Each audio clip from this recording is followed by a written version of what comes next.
Hey everybody. Tonight I'm actually gonna be joined by somebody, so it should be a fun live.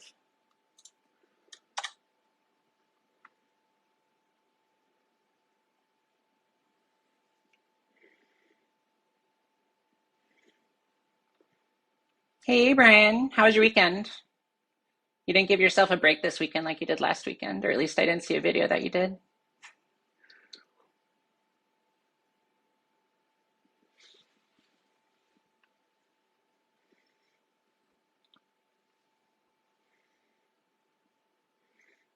No, no break this weekend.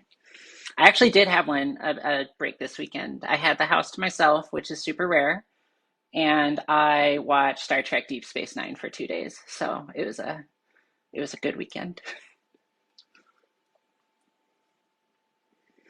Someone recommended it to me because they're like, every episode's about trauma, and I love it. It's true.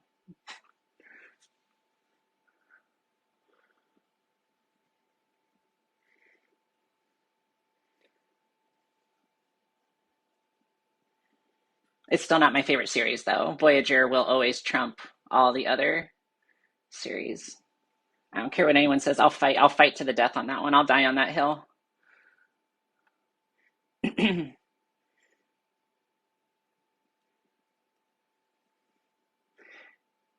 Hey, A Swags, I see you just hopped on. Don't go too far.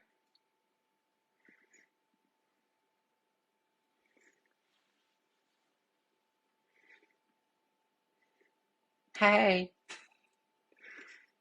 should be an interesting live. I'm excited.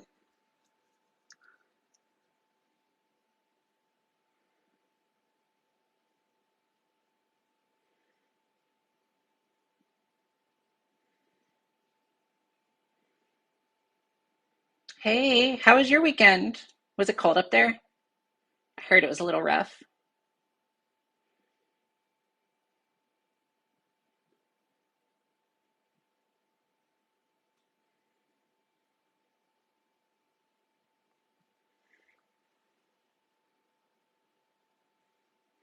Yeah, you're up on the East Coast, right? Didn't y'all get slammed with like some snowmageddon or whatever word they want to make up this time? Thank you.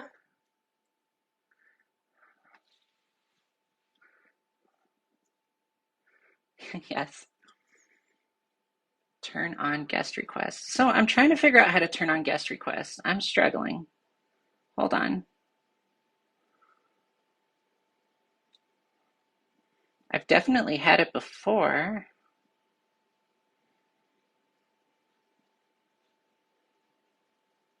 Thank you, Christy. I appreciate that. What's that button do?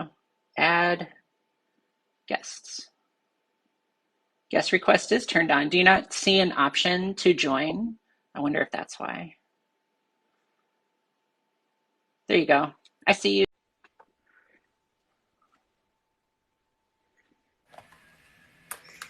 Hey. Hey. Hey, how's it going?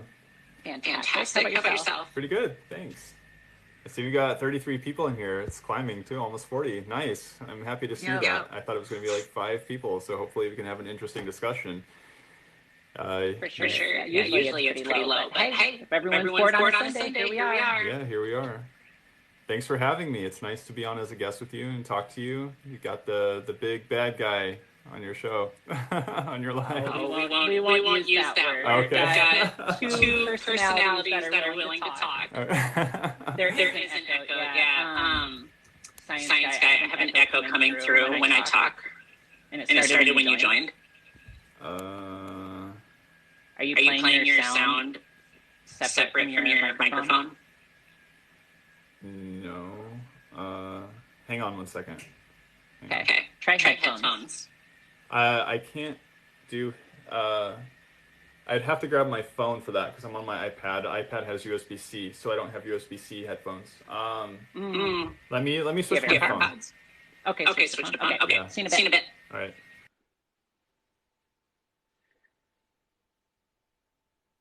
I mean, my first live, I couldn't get a lot of things to work. I've messed up enough. I get it. I totally get it.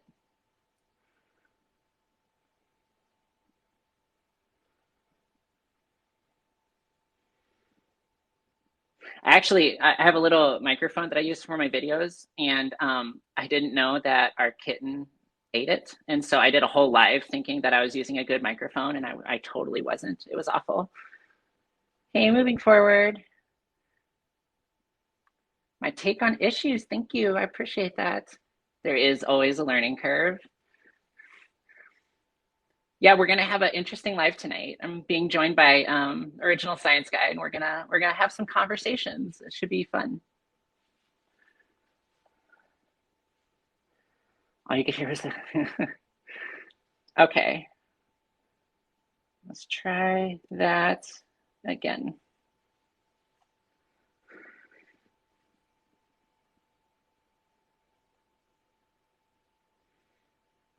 Oh, again? Can you guys Okay, hear me? version two. Yeah, we're good. You're quiet though. Okay. Let me No, just you're plug good. in You're my fine. phone. You're fine. Okay, good. Sorry, I'm like unprepared. I forgot my. Conversation. All right. All right, here I am. Did everyone leave? Perfect.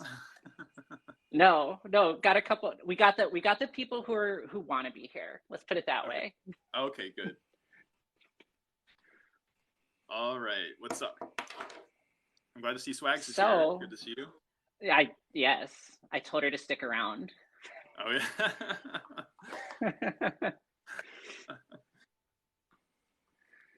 All right. So yeah, if you wanna kind of start and lead, Okay, let's sure. what should we talk about? Okay. Well, first, the thing I'd like to talk about first is what is transphobia, because this is an accusation that people have been throwing at me a lot for the last 6 weeks, ever since my pronouns video blew up. And I've been having a hard time like shaking that perception, and maybe part of it's my fault, or maybe people are just having a hard time seeing the nuance in my view on gender. But I'd like to talk about with you specifically about how you define transphobia in the most basic sense. Like, what is transphobia to you? Because I'm feeling like there's a discrepancy between how I see what transphobia and how maybe trans people see transphobia. So I'd like to hear it from you, and go from there. Before I get too into mine, I'm curious what you would define it as. Like if you were to have one sentence and define it, what would it be? I feel like transphobia at its root would be a feeling of disgust that someone might have, or moral opposition, like, or just a general sense of prejudice or opposition to someone who's transgender. And so for that reason, because I'm not religious and I don't have any like moral like I don't have any religious reasons to oppose someone who's transgender, and I feel like the emotion of disgust is also kind of absent from my makeup, I guess. Like, I don't often feel disgust for people, and Mhm. so for that reason, like when I see someone who's transgender, I just accept them as just another person of some form who is in my environment, right? And there's not an automatic jump to judgment about what kind of person they are. I often like to look at people for their content, and this is something I've been pretty good at, I would say, ever since high school. So, for example, my best friend in high school was a very masculine woman who was a lesbian, and she played on varsity basketball. And she was awesome. It was like she was a really cool chick, very smart, all honors classes, and it wasn't uncommon for me to get commentary from people about my association with her. Many times people told me, "Why are you hanging out with that man?" Like, they would make this comment and it would offend me, because I'd be like, "That's not, well, first of all, they're not a man, and second of all, you're degrading them." But anyhow, so I feel like I'm capable of like seeing through to who people are, and I might have disagreements about gender, specifically about how we talk about gender, but like I don't feel like I'm automatically like dismissing somebody strictly because they're transgender, and I know that's not true for everybody. I know there are many people perhaps who liked my video on pronouns or who like my views on gender who don't feel that way, who perhaps do have that feeling of disgust or sort of moral judgment about it, um, which I don't share by default. Mhm. So That that's was my position. that. Yeah, that was a lot, and that was a lot of different concepts that I don't think directly relate to phobic. So for me, phobic, and this applies to the all the phobics and the isms and the ists. Um, Phobic is a person with an extreme or irrational fear or aversion to something, or having or involving an extreme or irrational fear or aversion to, as an adjective and as noun, right? So for me, phobic means you shouldn't exist on this planet because I can't stand the thought of you existing. Like I take it to that extreme, right? So if I was to say, you know, I'm disgusted by mac and cheese because it has dairy. Does that make me like dairy phobic? Like it's not an exact correlation, but still, you can be disgusted with someone and accept that they walk the earth.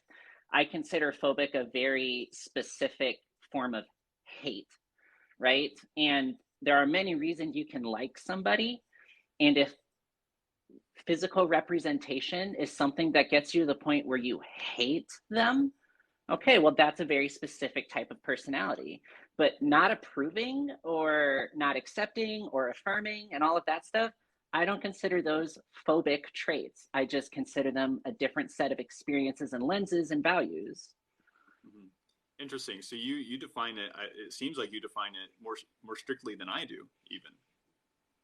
I really do. I really, I think we got really comfortable with saying everything is this type of phobic and istanism. And, I think a lot of that, when you want to fight with somebody, right? When you think about way back when we started warring with each other, we used to march to battle in formation, right?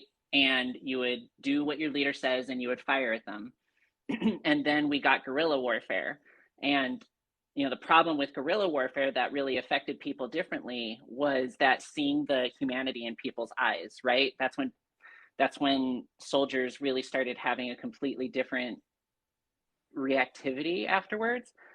And the reason I bring that up is that these things like phobicanism and ist, it's a dehumanizing tactic. So if I put you as this thing and I take away your humanity because you're nothing more than this thing that has a hate around it, I now no longer have to acknowledge your humanity based off your lived experiences. And I think that's a really big motivation as to why people do it, whether it's intentional or understanding or not. Mm-hmm. Interesting. How do you think that the trans community in general defines transphobia, and what do you think it is about my videos or my view in particular that makes them want to accuse me of transphobia? Sure. So if it's about humanity, right? So if I've got I want you to call me this, I want you to talk to me this way and treat me this way, right?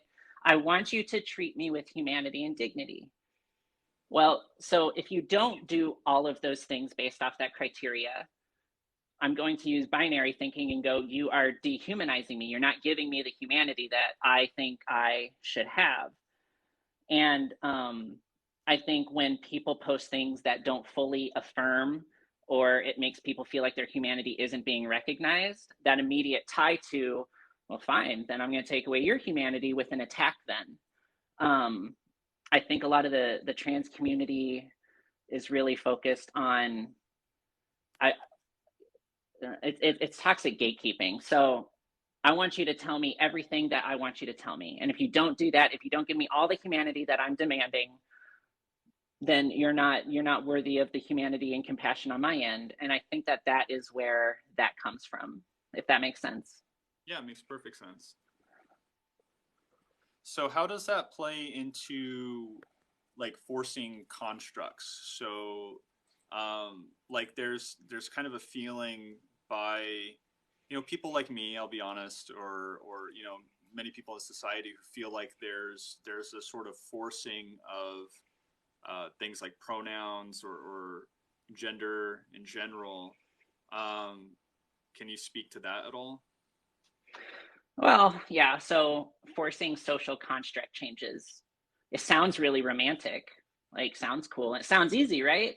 Well, just do it. You just change some words. So, if we aren't humans with each other and we just use like language invented a couple hundred years ago, we'll just change the language, right? We have the undo button on Word. We can just do it around our social constructs, right? Why are you putting up so much resistance to do that? That's one perception. And it can be a valid perception depending on your intent and lens and values, right? There are some people who don't care. However, there are people who language is very important. Language was the reason they healed, language was how they got empowered. So, what could be nothing to one person is literally the most important thing to another.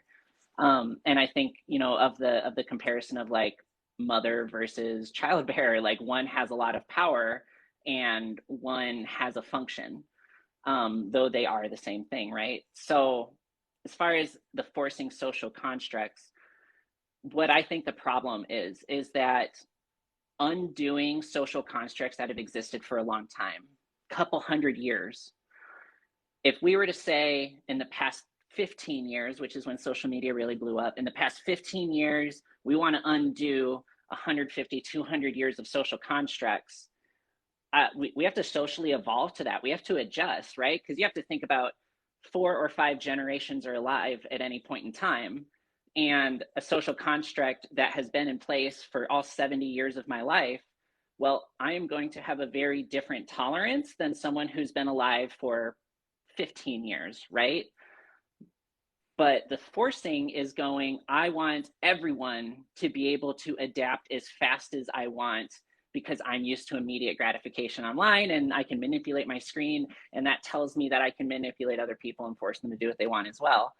And I don't agree with the forcing because there are many experiences and many things we go through that you can't just tell someone to do something and they do it. It's similar to if I was to tell an alcoholic that they're an addict and then they just seek recovery. Like that's not a thing.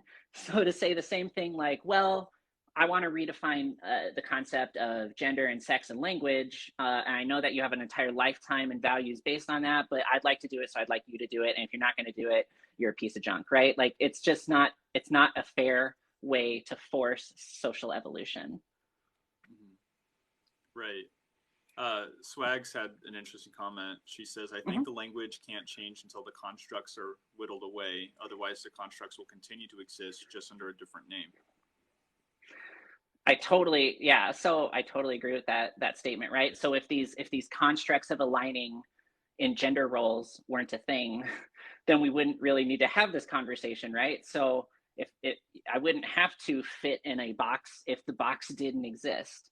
And so yes, if I was to talk about root cause problems, getting rid of those boxes makes sense. And I have seen a few of my commenters put that transgender folk really reinforce that these boxes should exist despite what they think they're breaking down. And I can't really disagree with that statement. It does reinforce gender roles just with a very interesting concept. Even though from most of the trans community's lenses, they're breaking down the constructs, but in doing so, they're reinforcing the constructs. And so I can't disagree with it. That's interesting. I can speak on that a little bit. What I find interesting is the whole idea of constructs. So, for example, I have a friend who he's not the most masculine guy. Many people who meet him think that he's gay. He like for his whole life, people have always assumed that he's gay, but he's not. And he's the type of person who I know well enough that if he was gay, he'd be perfectly comfortable with coming out with that. And he likes women. He has a wife. He has a kid. And what's interesting now is that he's like a stay-at-home dad, and his wife has a solid career. And so it's an interesting situation where like these roles have been kind of reversed somewhat. And he's spoken about how that's kind of messed with his head a little bit. he feels kind of self-conscious about that. And I find it just interesting that we like this whole idea of like I see what people are talking about when we talk about gender roles, but like what I find interesting though is like someone like my friend or even someone who like I've met really effeminate men, like very very effeminate men, and who identify as men, and it's interesting how like people are saying that like gender is a social construct, and it like so then why would you like what is the difference between a very very effeminate man and then a trans woman? You know what I'm saying? Like what is it that a very effeminate man is identifying as a man for? And I'm kind of like talking specifically about like these social constructs. Um, let's see. Swag says otherwise. Okay, so 100%. Okay, so she's just giving some support. Do you have any commentary about that at all? What I just said about like.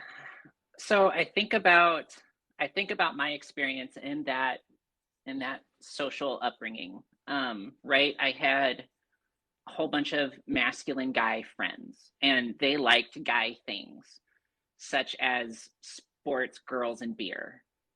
Those are things I don't like. I just never have.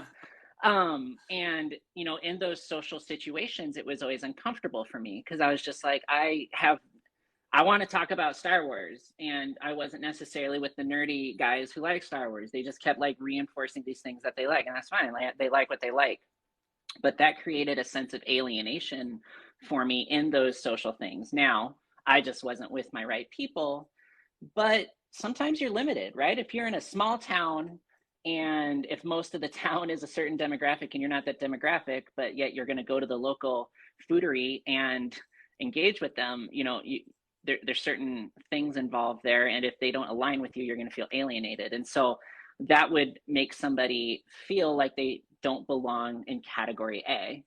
Well, if I liked the social construct of girl things, um, I would go, all right, so I feel alienated over here, and so I'm going to go align over here, because over here it's more accepted. But then, you know, there's alienation over here because you're not that over there either. Um, and I think that just reinforces if we didn't have those constructs in the first place, if we didn't have these boxes to fit in the first place, there wouldn't be a need to feel alienated. There would be a spectrum of masculine versus feminine men or women, right? Um, and it's a social construct kind of fitting in with other people. If 9 out of my 10 friends are dudes, bros, everything, and we've got the one who's not, I'm probably going to treat them different. And that's just part of how we connect with each other and reinforce that euphoria feeling and avoid uncomfortability.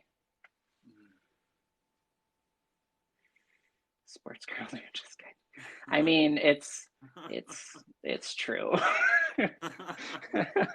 I can't tell you how many camping trips where that was the only 3 things talked about in the middle of the woods. Like, yeah.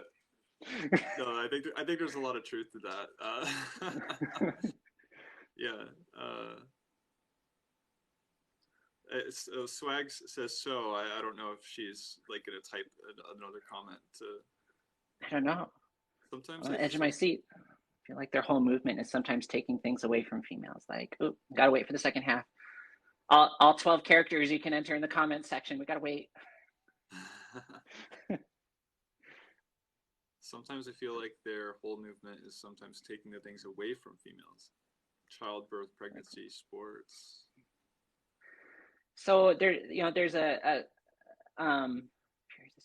there's a couple lenses to look through with something like that. And my commenters or my followers, I have a whole range of people. I have people who don't care, and I have people who care a lot. And it's really interesting to see the different lenses kind of play out, in nice, rational ways, at least. So the feeling of having something taken away, it's a deficit thinking, right? And it's a binary thinking concept. So a lot of people think, someone who is doing something is taking away from someone else, because we have this idea that there's a finite amount of something's involved. And I think that's a big motivation for why people go down that line of thinking around this particularly. Um, I do struggle with people who want to take away, they want to wordplay with the language so much that these things that do make one biological gender different from another, those go away. Like the gender abolitionists idea, I don't support, because gender still is necessary, right? Like I can't, like men can't reproduce with other men because the body parts don't line up, and there's truth to that. And that feeling of something is being taken away, I think that's where the fear comes from with that, is that a lot of people go, well, I now know what makes me unique about my biological gender. It's no longer unique because they're trying to get rid of it, and it's a deficit thinking, and it feels like an aggressive takeover of a safe space. And I totally get that. And I'm not even going to challenge people who think that way. And I'm also going to acknowledge the people who don't care one way or another. It's all about the individual relationships we have with each other, right? So I am friends with someone who has this ideology, and I want to be in a relationship with them. I'm going to adjust accordingly. And same thing with the other side. And I can treat those two people based off of how, those social agreements between us. Um, and this idea that it's happening very publicly and at mass levels and through all levels of social engagement, that can be very terrifying, because it could feel like your space is getting smaller and smaller the louder and louder what you don't want to happen gets. I feel like I summed that up in a circle. Yeah. So Swags here says, is it a way of finding your people to choose the label of trans woman versus feminine man? Is it a way of finding your people to choose the label of trans woman versus? Hold on. She says that's one of two. Do you see any correlation between being a tomboy? Oh, being a tomboy and the dysphoria that goes along with that. This is why I love you so much. Blah, blah, blah. Also, I challenge everyone to stop using masculine and feminine as descriptive words and find something else specific. What would you suggest, A-Swags? Like, I acknowledge that, but what would you suggest instead? Is there a way of finding your people to choose the label of trans men? Yeah, which one do you want to start with? Swags? Well, I was actually going to go back to a comment you said earlier, but I can. Okay. Yeah. No, we'll do you. Around, because we do have some interaction here that I want to acknowledge. I know that sometimes I don't really have much commentary on what Sweat is saying here. I think she was making these comments when you were speaking, so she may be thinking of you specifically. So I think finding your people. Yeah, go ahead. No, you can go ahead. I think the way of finding your people and using those labels do matter. So I think of safe space. So I run different support groups for different types of people, right? I run one for addiction recovery, I run one for abuse survivors, and I run one for trans people, and I run one for parents of LGBTQ people. And when you think about your people, support groups are like the one place that can't be truly inclusive. And the reason is that when you're with your people, there are things you don't need to say, and there are guards that you can take down. And so I appreciate having the label trans person, because I will identify with other trans people, because I can't fully identify with biological females for all kinds of reasons. I never had that experience. I can hear them and I can interpret them to my knowledge and understanding, but it's still not a genuine experience I had. Now I can speak to biological males' experience a little bit differently, but I don't fit into a lot of that category either. And so trans people in that trans label makes sense to find other people like me. So there's less that we have to say because we have more in common. I think I addressed that. What are your thoughts? No, I think you hit the. Okay. Do we see any in your commentary? Was I feel like that there are very specific differences between males and females, which is why we ended up with gender stuff anyway, right? And I think hormones plays a big role in that. I think the fact that women are responsible for birthing, you know, offspring and having to nurse them, I think that that also plays a big role in gender structure. Like you have to consider that contraceptives are a relatively new thing. I mean, and for the longest time, people didn't know where pregnancy even came from. And so if you look at all of, world history, you have women having to take 9 months and gestate a baby and then give birth and then nurse the baby, stuff like that. And I think there's also hormones involved, testosterone versus estrogen, and the physiological differences. I feel like there are some kind of base level differences between men and women, that I feel like it's okay to acknowledge those differences. I'm kind of going a little bit further back to that. You said that there were gender abolitionists, and I don't understand why we would need to abolish gender altogether. But going to some of these comments, someone says, do you see any correlation between being a tomboy and the dysphoria that goes along with that? Are all tomboys dysphoric though? Because I've the friend that I'm referring to specifically in high school was a very masculine woman. And when I say that people referred to her as a man, they meant that disparagingly.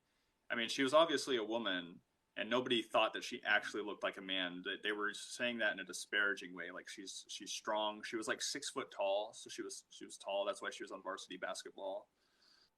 And she was very assertive. She was very intelligent. And when you're a very intelligent woman like that, you're not going to put up with bullshit a lot of the time. And she wasn't afraid to tell people off. And I think that's what I liked about her, was because I was homeschooled until 8th grade. And then in 9th grade, I don't know, I wasn't super confident. And so I liked her confidence. Like, she radiated confidence. She would tell people off in ways that, like, I wasn't able to. So I thought she was really cool for all those reasons. But let's see. So I think the difference so between that, do their true self, but I think the difference between, tomboy and dysphoria is tomboy is celebrating and living in what you're comfortable, versus dysphoria is adjusting to be comfortable in what you are. Dysphoria is not having severe, anxiety and stress around how you look on the outside and how you feel on the inside is more or less what dysphoria is. Tomboy is very different. Tomboy is this construct of what women are supposed to be doing. I want to do this construct of what men are doing, and it's not because of stress and anxiety and aversion of it. It's because they enjoy it. So I think those are two different motivations of conversation. Mm-hmm. Sorry, I'm smiling at what Swag said. I think there's a delay between comments that people leave and what I'm saying. So I think Swags was responding to what I was saying about my friend from high school. Oh. Feels like one of the guys. There are legal repercussions. I haven't stayed in touch with her, unfortunately. We kind of drifted apart, sadly. She ended up becoming a petroleum engineer, which is, she could be anything she wanted. And she aimed high. She went and chose a difficult college major. I think about, how things were for the LGBTQ spectrum when I was in high school. So that would have been 2000 through 2005. And, there was a lot of it was more bullying than physical safety concerns, I feel like. And there was the boxes to fit in, right? I remember very feminine men. If you showed femininity in any way, you were clearly gay. And if you were gay, then you could be bullied significantly more. And so a lot of people adjusted for that accordingly, or didn't, and took the bullying. And so, like, that's my experience going through that. And when I look at it through that lens,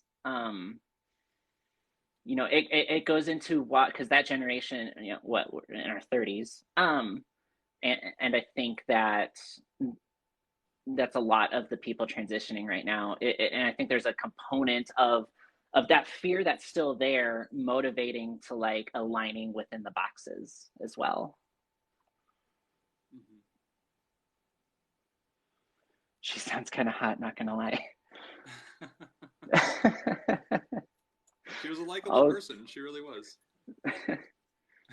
I mean, petroleum engineer. Who could go wrong? As long as she likes Star Wars. Let's see. Yeah. Okay. So what about social media? So one of the things that I've been experiencing, and the people in this live may or may not be familiar with, Swags is familiar with this, is there's a lot of like, and social media platforms, Twitter, notoriously, and TikTok, it's hard to have these discussions if you take a specific stance. And that's something I've been going through. Like, I've had my videos taken down, and even my main account was permanently deleted. I'm trying to get that back. I submitted the appeal yesterday, so we'll see if I get it back. But I've already had multiple violations on this account. And it's kind of frustrating to discuss these things. And the analogy I would use is like, if you're a Christian, like, why would, like, if I was a Christian and there's Muslims on this app, like, would the app shut me down because my views as a Christian are in opposition to those of a Muslim? And the answer to that is no, right? You both have your own views that need to be respected. And so the thing that I'm struggling with is this idea of censorship for taking a traditional stance on gender, right? So you have one group of people who are making a claim about gender, such as gender is just a social construct and that it's different from sex, and therefore, you know, men can be women, you know, stuff like that, just making certain claims about gender. And, you know, then you have another group of people who say, no, sex and gender are not two different things, they're synonymous. And, you know, they have their whole list of beliefs. It's like hard to articulate those. And I'm trying to figure out what is and is not permissible to say. But I will say, from my experience, it seems like you can't say a lot because they take my videos down, and it's really frustrating. So one of the things that makes it so frustrating is because social media is such an important platform. It's almost like social media is like almost like a town square. It's like where you can go to interact with people, and to have like these weird restrictions on your speech or on your ideas is really limiting, and it feels really imbalanced. Like, it feels like it's not fair, right? You know, and the way we did, and that's partly why I started off the discussion talking about transphobia, because a lot of things are being labeled as transphobia, right? So like in my pronouns video, it was like all I said is that if I'm perceiving you as a man, you're a man, right? And that's deemed, you know, controversial. That's deemed hate speech. Or for another example, like I cited the definition of woman according to the dictionary, and that was deemed hate speech, right? And it's really, I feel like it's really toxic because, you know, you're being really restricted. And do you have any thoughts on that, about like things we're allowed to say on social media, or how social media moderates these types of things? Yeah, so social media, right? It is an equal stage for everybody, but we all can't talk at the same time. And so an algorithm is required to prioritize. And what pays for technology, what pays for attention, you know, advertisers and such. And yeah, I really struggle when money is a part of a motivation, because money talks, right? And who's behind the money also talks. My big struggle with taking away any type of freedom of speech is who gets to dictate that, and where's the line. And let's say today it's people we agree with. What if tomorrow it's not people we agree with? And that's the slippery slope that it can go down. Now I get, you know, we shouldn't, on this equal stage, we can't have predator and prey and just create this space where predator can go after prey. I understand that, but it's who defines predator and prey that I struggle with. Now, there's a lot of ways to go about that. So I can say, well, anyone who makes me uncomfortable makes me feel unsafe, and so that person is going to be a predator. and I can utilize those heavy emotions and reactions and turn that into using the AI and technology to control that world for me.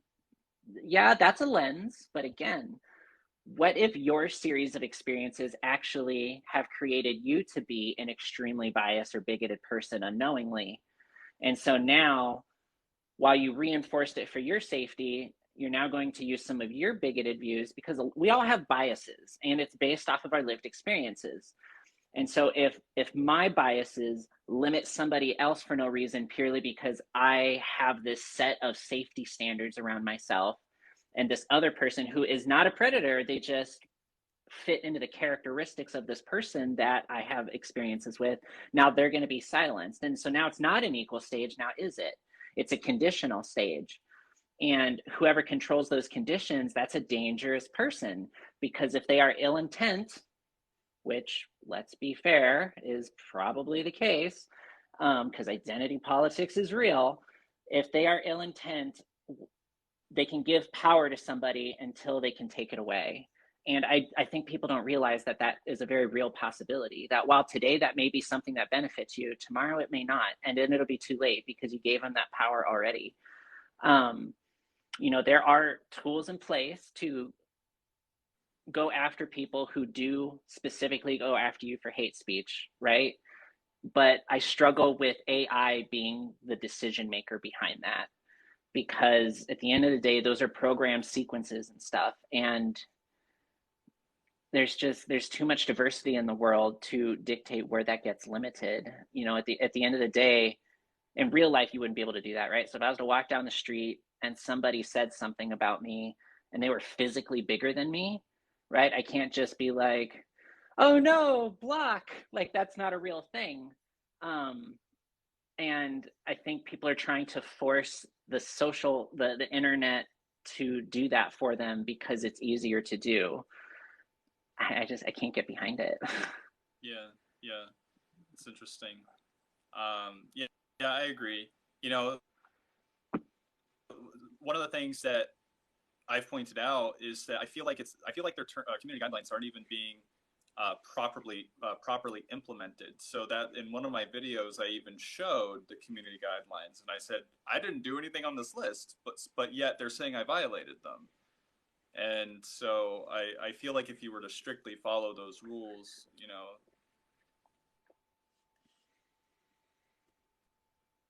So Swags, I'm seeing your comments here. We're not ignoring you. So I think there's a lag, but your comments have been sitting here. It says, what's the language we could use to build community for GNC men, women? Because trans seems to come with an ideological perspective. Could we just say this support group is for GNC men, or is the support from a dysphoria perspective? I'll be honest, I have no idea what GNC stands for. GNC. Yeah, I've never heard that. Okay. Swag says, let's be real, Gen Z are on some totalitarian vibes. Gender non-conforming. Gender non-conforming. So yeah. So I started my support groups as gender non-conforming, and I got so much backlash because they felt alienated, because they think that they are conforming to a gender, right? And so that's the other side of the forcing an idea, right? So if we're going to say, yeah, if we were to do the other side of it, of go, no, you're not whatever gender you align with, you're gender non-conforming. It's the exact same energy as the other side of the conversation. It's doing the same thing to them based off their perspectives, and it goes back to, you know, the type of relationship we're going to have, and such. So I had to adjust my language to be for basically folk under the transgender umbrella, because then non-binary people felt excluded too. And I mean, I agree, gender non-conforming is an umbrella that fits a lot more people, but a lot of the trans and non-binary community loathe that reference. I get why, because it's not affirming, and as a support group, we're supposed to be going into an affirming space. It's one of those eggshell things. And I want to circle back to the social media and policing thing. another big risk that we have with determining who has hate speech, and it's kind of one of my big triggers. Like, I don't have a lot of big triggers, but this is one of them. But think about like maps. When we start saying what hate speech is and isn't, and we say that, okay, so if hate speech is saying that someone is a pedo, but it's not saying that they're maps, that's dangerous, right? Versus if we look at the nuance around it, it's opening the door for a bigger problem by having this person who can dictate what is or isn't hate speech. They can allow things in through wordplay that we should have in place. Yeah. One of the other things I feel like also is that people can mass report you and have a video taken down, but they don't seem to take into consideration how much support your video got. So for example, my pronouns video got 1 million views, 150,000 likes, and then they ultimately took it down, partly because I think it got mass reported, but also because they just determined it shouldn't be up. And I'm thinking, well, what about all the people who are supporting this? Like, I feel like you're doing more than just silencing me. You're silencing an entire group of people. And it like makes it worse in some sense. Book burning was a real thing. Yeah. When you limit someone's exposure because of your beliefs, it's viewed as a very specific form of conditioning. So Swag says, well, what if they could make their own group and you get to have your GNC support group? Girl, I was running like 12 different groups for like 2 weeks because of that. Eventually I had to put my foot down. Like, I'm only one person. Everyone needs the same help in conversation, and I had to adjust. I do support groups for the woke folk. That requires a lot more compromise on my part. I feel like that's their point, to censor you and then have those supporting people self-censor. Yeah. Yeah, censorship's my big trigger. I was in journalism for too long, and I was censored as a journalist. Like, this is just a hot topic for me. I don't believe in censorship. I don't. Yeah. Be a bigot. You'll have your reactions for being a bigot, but don't like dictate where that line is. Like. Yeah. It's funny because like after my account got permanently banned, I put on that song by Eminem. I used to listen to Eminem a lot, and I can be really combative sometimes. And there's a song called Criminal, and he actually talks about that because I don't know if you recall, there was a lot of attempts to censor Eminem for what he was saying in his music. And he had a lot of abrasive things to say about those attempts at censorship. And after my account got banned, I'm like, I'm going to pop on some Eminem and vent a little bit. But there was a line in that song. I'm trying to think of what the specific line is. He says, nah, never mind. It's not important. It might be too abrasive, but maybe I shouldn't have even brought up Eminem. What are your thoughts on Eminem? I never listened to Marshall, I believe was his given name. America was shaming China for censoring the internet. Now it's us. Yeah. No, I know. It's an absolute hypocritical stance, is to say, okay, here's this communist country and look how they suppress their people. And here we are. And if we have any type of view that doesn't align with who dictates where the goalposts are, okay, now we're doing the exact same thing. And it's a slippery slope, because what if there are truths to that other perspective? And now people are going to make decisions based off of a malicious intent instead of someone who is just trying to empower people with knowledge. Like, it's such a slippery slope. And I can't stand the hypocrisy that they don't realize that that's what they're creating. Again, that may be a valid people in place today, but if we have a bunch of systems in place that say we can control it, and the head of the snake today is on our side, well, someone with malicious intent can be the head of the snake tomorrow, but now they have unlimited control because it was allowed to happen. Now you're screwed. Yeah, that's a really good point. How do we de-radicalize Gen Z? Show them good examples. Show them what cooperation looks like. That's what I do. regardless of the emotions and passions, I will go out of my way to have conversations with those I don't align with, and I do it in a way to find things we have in common. I think that Gen Z has a lot of validation trauma because their parents are our age and they got it, that was the transition to the digital lifestyle. And I think as a result of that validation trauma, they feel like they have to demand it as a bad coping mechanism. And the only way to really reach someone like that is to show them that something that's more beneficial than their method.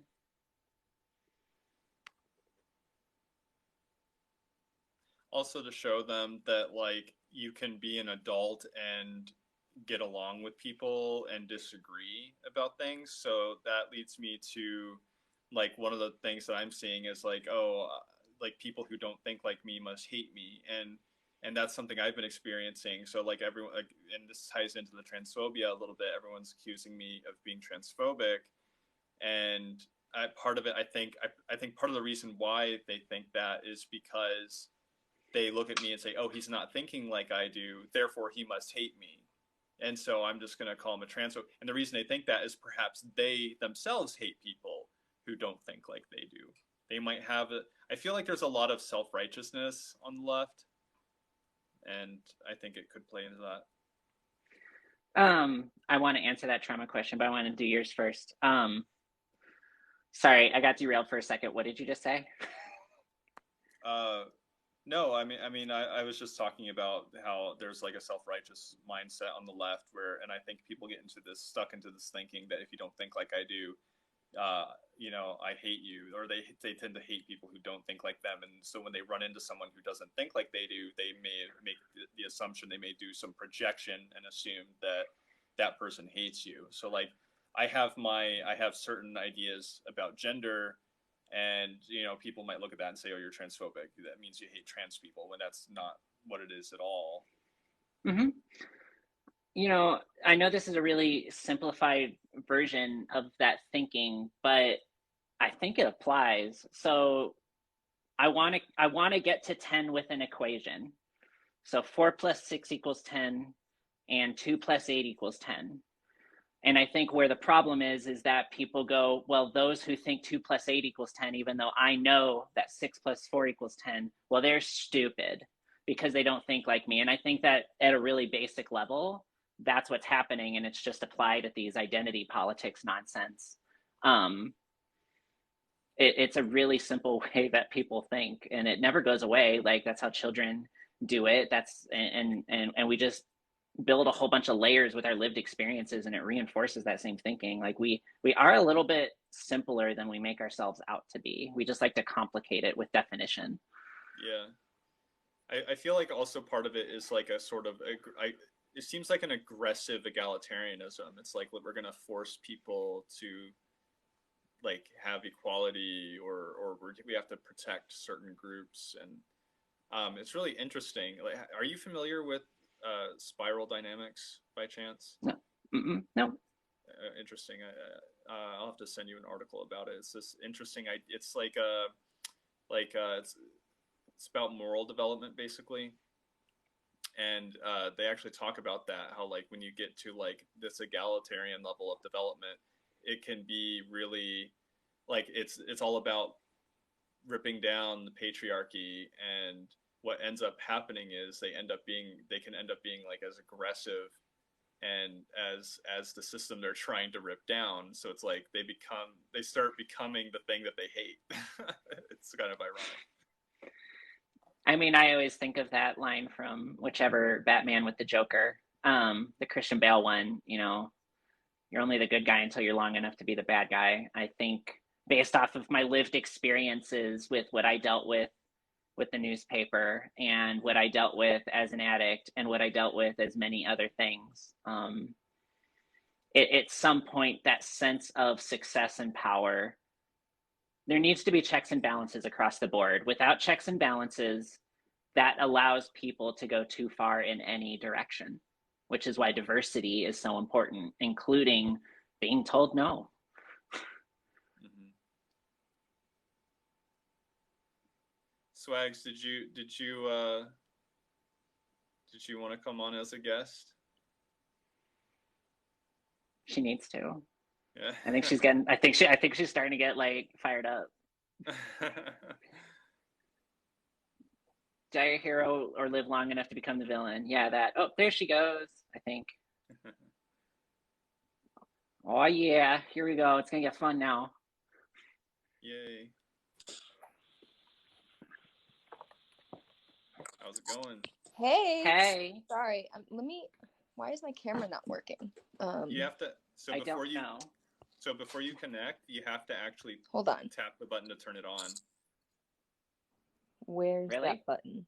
You have to actually back out now. So you have to exit out, resubmit your request, and then when you submit it, when Becca accepts it, you'll see the little camera button. You have to tap it, and then you'll tap connect.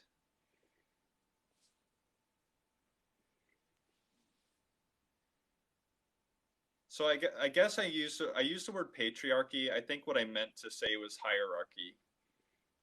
I think that's more accurate. Yeah. Yeah. So I was trying to use the word hierarchy. Got it. Hey, Swag. Hi, what's up? You got your hoodie too. Nice. Yeah, I'm cold as shit right now, but it's okay. The house I'm at right now doesn't have heat. This was really thought-provoking. Oh my gosh. And I'm excited to be live, and I've been wanting to go live with you, Becca, and like pick your brain about how to build bridges when like I have a way that I express my opinions or explain my perspective, and I really just can't give that up. Like I've worked hard, or the language I use for a specific reason, and I know that a lot of people just hear the way I speak about issues and just go like this, and I don't want to do that, but I also can't bring myself to use different language because that will make expressing my point of view more difficult, if that makes sense. Would you also feel like it's you making yourself smaller so someone else can be comfortable? Yeah. There you go. See? Exactly. Yep. Which is something that, that I know that is a very passionate topic with women, because that is culturally where the expectation is. Make yourself smaller so men can be bigger. And I can see someone who went through an empowering healing journey to go, hell nah, like I'm not going to do that, because it's reinforcing the exact fight I'm trying to take down, right? So I get that. I don't care, but that's me, right? What you're talking about is all the people who get offended, who get riled up because you won't adjust for them. If for me, there's a lot about woke folk I can't deal with. I just can't. I am too blunt, and I just am unfiltered, and I like uncomfortability, and all of those things are wake folk concepts. So I also know that in order for me to be heard, I do have to adjust. Do I feel like I'm losing any type of power by adjusting? No, but I have a different experience than yours, and so that balance of, I feel like it's so hell bent on being right, which is a valid emotion because it is coming from the other side of the conversation you're trying to take a stance on. So if both people are walking towards each other on the sidewalk, who moves to the right? Yeah. And I will try to go at the conversation and be like, okay, before we start, this is the language that I'm going to use, and this is what I mean when I say this word. And I understand that when you say this word, you mean this, but in order for us to have a conversation, a coherent conversation, we have to use the same language. So maybe before I have that conversation, I can say, can we agree on terms? I don't I don't use the term biological female because that feels redundant to me. But I don't know. I'm trying to think of an example. So let's stick on that one, because I do use that one, and I use it for a reason. Okay. I use that because I'm talking to trans people. Mm-hmm. Interesting. right? Because if I say women, trans women are going to go, well, clearly I match that group, and I'm going, no, you Right. don't. Right. Now I could say trans women only, but you know, in a long sentence that's well constructed, it's kind of like putting double negatives on things, and there's only so much that I can reasonably do because eggshells are eggshells. But Right. that is why I typically use it, is to go, I am very specifically drawing that fine line, and here's the example of where that fine line is. Now, if I was to say one versus the other, that's a portional choice that I make. Yeah. Yeah. And like, you know, so here's a good example. Like some women will say trans identifying men or trans identifying males. So males who identify as trans. Okay. Rather than saying trans women or non-binary folk. I've never heard that. That makes my brain hurt a little. Tim and Tiff. Tim, Tim, is trans identifying male. And some feminists will use that instead of saying trans women to just be like, to say, I'm acknowledging the sex, but I'm also acknowledging that they identify as trans, but I'm not saying trans woman. And it is like a technically correct term, but I know that that's going to really put off a lot of people. So, you know, I pick and choose when I'm going to use that term, or if I'll say trans women, or if I'll say women. And I usually never say women because no one knows what I'm talking about when I say women. So I either say adult female human and, you know, Tim or Tiff or never turf. But yeah, it's just tricky. It's really hard when language is so broken down, and if you use one word with some person, they're fine with it, and use that same word with another person, they're like, that's hate speech. It makes communication really difficult. And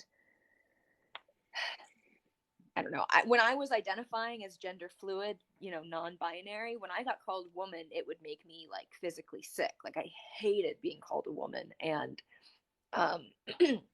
you know, even now, part of me still will be like, I don't like that word, but I'm working on it, and I think I've made headway. But yeah, I'm gonna have to think about, you know, being on the bridge and like who's gonna move and how are we gonna communicate and compromise, and I don't know. I have a question, but I don't want to take over the conversation. No, that's okay. I mean, I'm okay with Take that. over. I don't care. Just do it. Well, so I'm curious what your opinions are on the concept of gender identity and like this, the concept of like a gendered soul, because I feel like that's the ideological difference, I think, between a lot of people, are people who believe in that thing and people who don't. So I'm curious what your take is on that. I've had a lot of different takes over my journey on it. So a concept I've been playing around with that I really like is gender dysphoria is a subcategory of a different problem, and it's feeling alienated in your body. And there are a lot of reasons one would feel alienated in their body. Right. Some of it neurological, some of it social constructs, some of it trauma. And in my own journey, you know, I feel like I'm falling into the trauma category. So I feel alienated in my body because I don't want to see the person who went through what they went through. So I'm going to become the exact polar opposite of it. And then there's the gender constructs, right? That go, well, all right, so if I want to be the opposite, I want to be the opposite of male, so I'm going to do the gender constructs of female. Now that's me and my lens.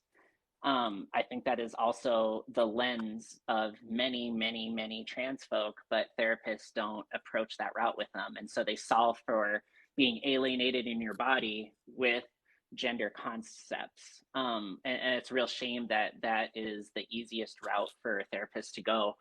Now, as far as I have a feminine or masculine soul, right? That goes back to our earlier conversation of, okay, what about a really effeminate man, right? Because what would make a man is, you know, pride and, you know, hunter tactics and things like that. Those are the constructs that make a man feel like a man. Well, he likes nail polish and skimpy outfits. Like, you can have both of those, right? And I think what people try to really do is avoid that alienation of fitting within those constructs. And currently, the gender conversation is just a band-aid for fixing the wrong problem for more people than it's not. I do think there are genuine people who neurologically and biologically, it really is about that extreme discomfort being in the wrong gender. I think that that concept has been romanticized and reinforced, that if you follow these guidelines, then clearly you are this diagnosis. And then they go to their therapist, and I go, I'm going to lead this conversation as the diagnosis and the solution. And the therapist can't talk about what the possibilities could be because they're labeled transphobic. Yeah. Yeah. Have you read the book by Helen Joyce called Trans? You should read it if you want. It's interesting to kind of see the history of the medicalization of transsexualism or transgender, and like, you know, how it got popularized, at least in the Western world. Because yeah, I mean, I totally agree with you that dysphoria is a symptom of something, and having some wiring in your brain that causes you to feel like you need to be the opposite sex is, if that is a possibility, which it very well could be, it's not at all what everyone who's saying they're trans now is going through at all. And like, for me, mine was also trauma related, and also I think sexuality related. I think people who are same-sex oriented can go through dysphoria based on that, because we live in such a heteronormative society. I know for me, that was part of it, like just not being able to picture myself with a woman as a woman made things very hard for me. And still is, to a certain point. Like, it's, you know, like I'll look at Tom Hardy and I'm like, you know, I used to think I wanted to be with him, but I think I just want to be him in the movie Legend. But like, I don't have to be a man to be like that. Like, you know, I don't know. It's hard when there's not a lot of role models for gender nonconforming folk out there. Sorry, I should read these comments. Dysphoria should be treated, but you know, how should it be treated? Like, I don't think that there's a one size fits all solution for treating dysphoria. And I think there's a lot of misinformation about how to treat it. Like, I saw there was one teen who was giving advice to other dysphoric teens, and it was like, don't look at yourself in the mirror when you get out of the shower. And for me, I saw that, I was like, well, that's the exact opposite of what I needed to do. Like, when I was trying to get back in touch with my body, like, I needed to get reacquainted with myself, like avoiding what I looked like. I mean, I avoided mirrors, like, as I got dressed, and I didn't think about it, but like, not looking at myself until I got the surgeries that I wanted wasn't the solution. So I think there's just a lot of misinformation about how to treat dysphoria, and it's right now it's just like a one size fits all deal, and that's detrimental. Well, I'm glad you brought that up. So that's something, I got in a fight with my hormone doctor about this, and I now have to find another doctor. So medical transition, like surgeries, right? You can get whatever surgeries you want, but there's still scars. And so what I have found is a lot of trans people get the surgeries, but those reminders are still there, which is why if you don't have that emotional work to deal with reality, those surgeries aren't going to do that for you, and you're going to get buyer's remorse, and then you're possibly going to be in a significantly worse situation, right? Like, if I was to detransition today, I have to have a surgery to undo what I did to myself, and that adds a level of pressure and pain involved with that. And you know, that's what detransitioners are trying to tell people, is that these irreversible changes, if something was to change later, if someone was to like figure themselves out, it's worse, potentially. And it's a valid conversation to have. And, you know, when doctors get offended when you question that because it questions their judgment, it's, I don't like to point fingers, but I pointed a finger that day. Good for you. Good for you. Because, you know, shit's about to get fucking real in the next 5-10 years. And there's going to be some doctors that are going to have to pay the price for what they've done to some people with, you know, this informed consent it's not, it's not. And like, yeah, it's a tough one. And where I think the conversation's going to get harder and more difficult based off of the parent support group that I ran is that is a very heavy conversation to have. And that conversation I have empathy towards. I know these aren't directly related and things are gonna get real uncomfortable, but vaccines, if I gave my kid a vaccine and they had a vaccine injury, that's going to make me as a parent feel a certain way. And I can say that because that was my experience. And it's a really hard truth to face that I was told one thing and it hurt my kid and I'm supposed to protect my kid. yeah. So to have this very strong gauntlet thrown down and say, these parents are jacked because they're letting their kids get away with it, whatever, I promise that that's not going to end well with that tone, right? And so that's the eggshells that we have to kind of walk backwards on. And I don't have a very healthy way of doing it other than to help people understand what forgiveness is. You know, we're all human and we all make decisions based off of the information available, and fear drives how we receive that information. And, you know, parents are genuinely concerned when their kids say they're going to kill themselves if they don't get affirmed. And that is a valid motivation for a parent to make their kid feel better. But where's the line? And then you're starting to tell parents how to parent, and then there's a line, right? Right.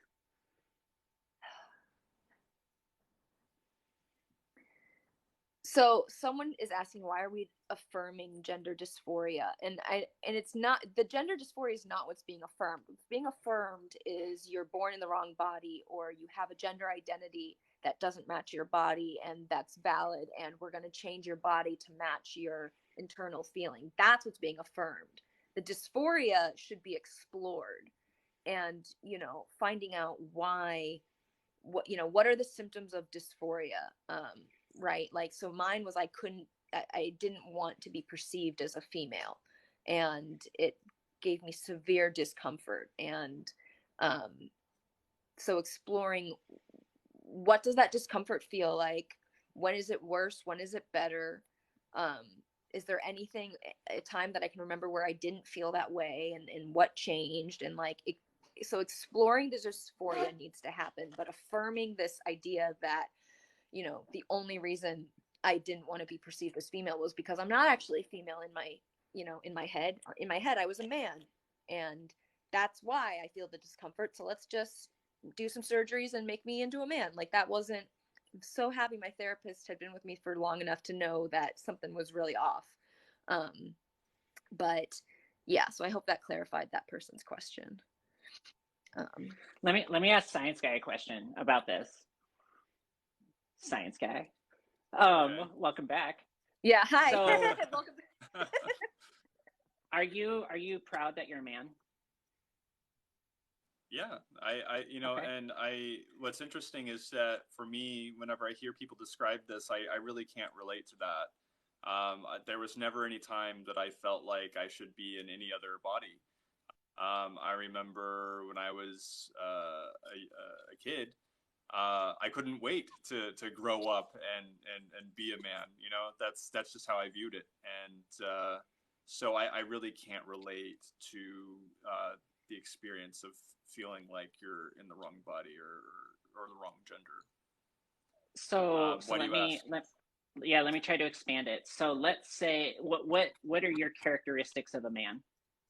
Outside of genitalia, what are your characteristics of a man? Oh, you it's funny that you asked me this because I actually had this conversation with my best friend. So many years ago, we did like a working holiday. We kind of spontaneously moved to the Caribbean, and that's something I might make a video about. Actually, nobody knows that, but we actually had this exact conversation, and we were trying to break it down.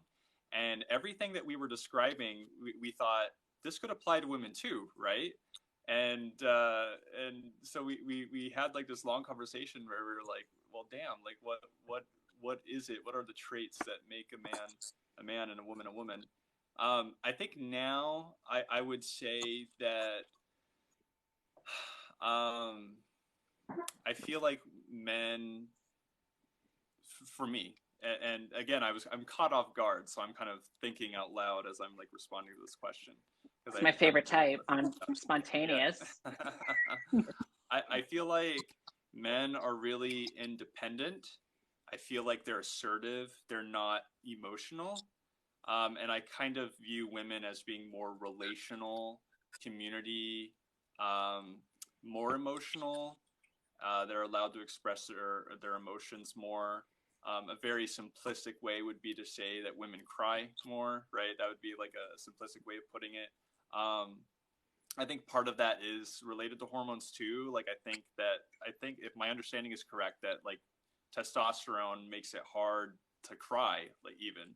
And I would say that for me as a guy, like it's extremely rare for me. Like almost nothing makes me cry. And I'm not saying that to posture or to like look like I'm tough. Like it's just a fact. And let's see what else. Well, let's hang there for a Strength. second. You gave me plenty. You gave me plenty just in that. Okay. Not that I want to dissect too much. I think the point I'm really trying to make is, okay, so let's take assertiveness, right? That is a personality trait, but it's associated more with men. Uh-huh. So, and you're proud of being a man and you are assertive yourself, right? That wasn't a question. You are. But what if you wasn't? What if you wasn't assertive and you've correlated those two together? You know, would you go out of your way to build that skill set to better align with that? If you were a pushover, but you think men is assertive, would you make adjustments to become assertive? I probably wouldn't care enough, to be honest. What if you were in a power dynamic where somebody was pushing you over and you were the pushover? What about then?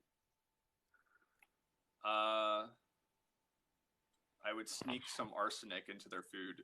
No, I'm just kidding. It sounds pretty assertive to me. Damn, like I don't even know how to answer this question because I feel like when people push me around, I push back, and that's how I've been my whole life. So, like for example, this might be saying a little too much, but like when I was a kid, I was diagnosed with oppositional defiance disorder. And my dad has relayed to me how ever since I was a little kid, you know, age 4, he said that anytime he asked me to do something, I would glare at him and give him this look like, you don't tell me what to do. And what's funny is that I kind of remember that. Like anytime I'm told that, like I remember feeling that way as a kid, like, don't boss me around and tell me what to do. So maybe it's just like in my nature to be like really stubborn. But where am I Hold going on. No, hold on. I'm going to change where you're going. Okay. So you have whatever you just said. You don't like to be told what to do disorder. But yet earlier you called it assertiveness. So you've simplified a definition, right? Yeah. And that alignment goes within what you're proud of, right? I mean, yeah, but like you have to assertiveness could also be a loaded term. Like I don't think that I'm necessarily bullish. Like I'm fine to like I don't know how to explain it. You don't have toxic masculinity is what you're saying. I mean, I don't know if I if I'm toxic about it. Although, I mean,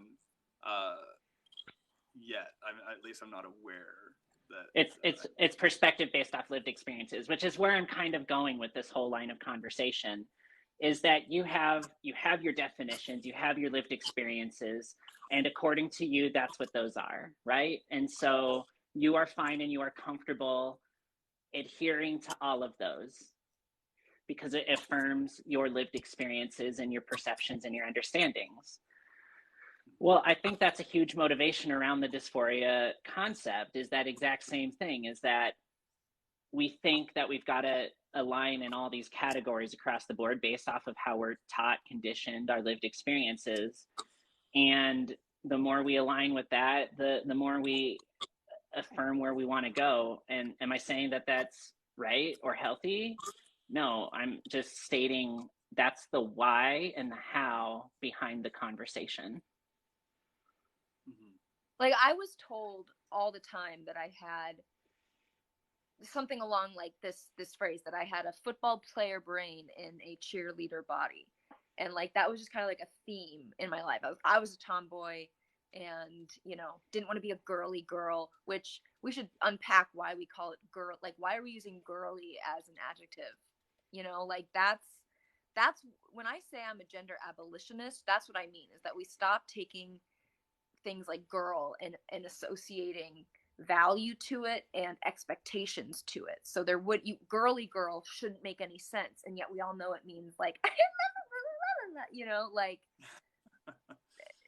but that's BS, because I'm a girl and I'm not like that.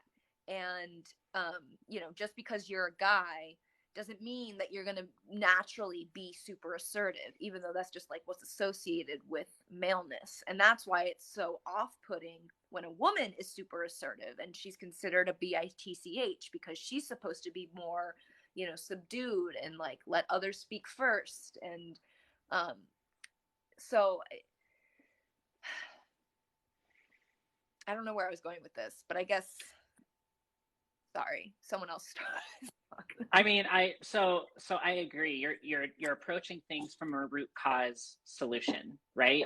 So if these boxes didn't exist, we wouldn't have to be solving this problem of people doing things medically and irreversible to themselves, and then taking away experiences and spaces for other people. Like, we wouldn't have to do that if those boxes didn't exist to begin with. Right. And I can appreciate that. I can. So where I think you're trying to ask the question is, well, how do I go from here to there, knowing that right now there's this big spike across the bridge that says I can't pass? Teaching people emotional resilience, which that's not what you're solving for, but that's what people like me are solving for. Yeah. And I mean, I'm really excited for a world where I can say, oh yeah, so-and-so is a man, and that will give no context for what they will look like or how they'll behave other than their sexed body. And you'll meet them and, you know, it'll be clear maybe what sex they are and maybe not, because I think androgyny is kind of where humans are moving. Like, I think as we get more equal rights in terms of the sexes globally, not just in America, but globally, like, I think that we'll have a more androgynous sort of makeup of society. But point is that terms like masculine and feminine won't exist anymore in my perfect world. And I know a lot of people are like, what the hell are you talking about? Like, that's not possible. And like, I get that, but like, okay, quick story. Like, I have these, and I've told this story before, but I have these stickers that I put on my windows so that it looks like it's fake stained glass. And when I first put it up, I had this like flowery one that looked like a trellis with a bunch of vines and stuff. And I put it on my window and I had it there for a while. And I told my mom, I was like, I need to change my window stickers because it's too feminine. And my mom, knowing that I'm, you know, like a feminist, she was like, oh, use a different word. Like, come on, you don't mean feminine. I was like, no, okay, you're right. It's too I want something more sophisticated. And she was like, there you go. And so I went and I got a different style of stained glass sticker that is, you know, maybe a more masculine window sticker that looks like stained glass, but really it was like a sophisticated look. And the flowery one was too flamboyant for my taste. I wanted something a little more mellow. And so rather than saying I had a flowery feminine sticker and then I got a masculine, you know, boxy sticker, I said flamboyant and sophisticated. And it's interesting how masculine was associated with sophistication and the feminine was, you know, associated with eccentric. And it was difficult for me to find the very specific word that, you know, would convey what I felt about my stickers. But it also felt like I wasn't doing a huge slap in the face to my sex by, you know, saying feminine things are unsophisticated, because, you know, females can be sophisticated. That flowery window sticker I had was not sophisticated, and now the one I have now is. So I'm happy with it. But so that's what I always challenge people, like, rather than using terms feminine and masculine, can you replace it with another word that's even more specific and will more clearly explain your meaning? Because that will then hopefully break down the associations of with the sexes. So that's what I mean when I say gender abolition. I don't mean we get rid of the concept of biological sex, but I mean we get rid of the associations with the sexes. I absolutely love everything you just said. Not in an uncomfortable way, but kind of. Which one? Some Les Bodgario says, if the separation of male and female didn't exist, how would women be protected? What do you mean by separation? Like, several minutes ago. Separation of male and female meaning like acknowledging the differences, or I think what they're asking is, okay, so if we you know, go the route you're talking about, how do women, or those who are feminine, or what today's definitions would say less strong, be able to protect themselves? And I think under what you're trying to go for, instead of saying feminine who can't protect themselves, it would be predators versus prey. Yeah, or, you know, female and male, and, you know, the feminine, like, I think, yeah, there, if we look at it, predator versus prey, and specifically, hold on, let me backtrack. Well, because I know predators of all kinds. Like, that is not unique to any type of characteristic whatsoever. Yes. However, I will say that, like, statistically, it is one, at least from the female, like, I don't want to hurt anyone's feelings, but it's typically males and men who are the ones doing that's females obviously can be predators. We can be horrible, terrible human beings. Yes. But I think it's, you know, as far as safeguarding goes, like, I don't think we would separate things into, like, this is for the meeker people and this one is for the stronger people. Like, that wouldn't make sense, because yeah, it wouldn't work. Like, I think acknowledging the differences between the two sexes is always going to be important. I think it always will be important. And I think that we can protect women and by acknowledging that difference. But I think men need protecting too, if not more so. Like, I think men are victims of male violence more than women are, which is hard, because you can't, how do you protect men from men? You know, like, having a male only space isn't going to do anything for the men who are at risk. So that's a conversation we need to have too. But I'm not advocating for eliminating our understanding of male and female as the sexes. I just want to get rid of our associations with those sexes. Yep, and you still can and live within reality, right? So if we were to take similarly lived athleticism between male and female biological male and female, right? Muscle masses and physical body structure, one could arguably always win that fight, right? Because it would take a woman with significantly more muscle structure to probably fight against a man with a little bit less muscle structure. But if you were to say they were equal, like completely equal, I don't think it would result in an equal outcome. And so there are facts like that that we do need to live in, I think. No, we Yeah. definitely do. I mean, especially when it comes to things like sexual aggression, right? So, I mean, I believe in the Second Amendment, so I'm good either way. Hell yeah. you know, Zenny Banal, is that your name?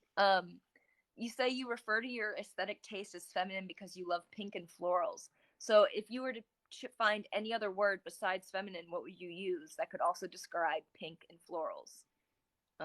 I'd say your aesthetic is springtime, springy, or colorful. Maybe could be one. And yes, I agree with the lesbigario.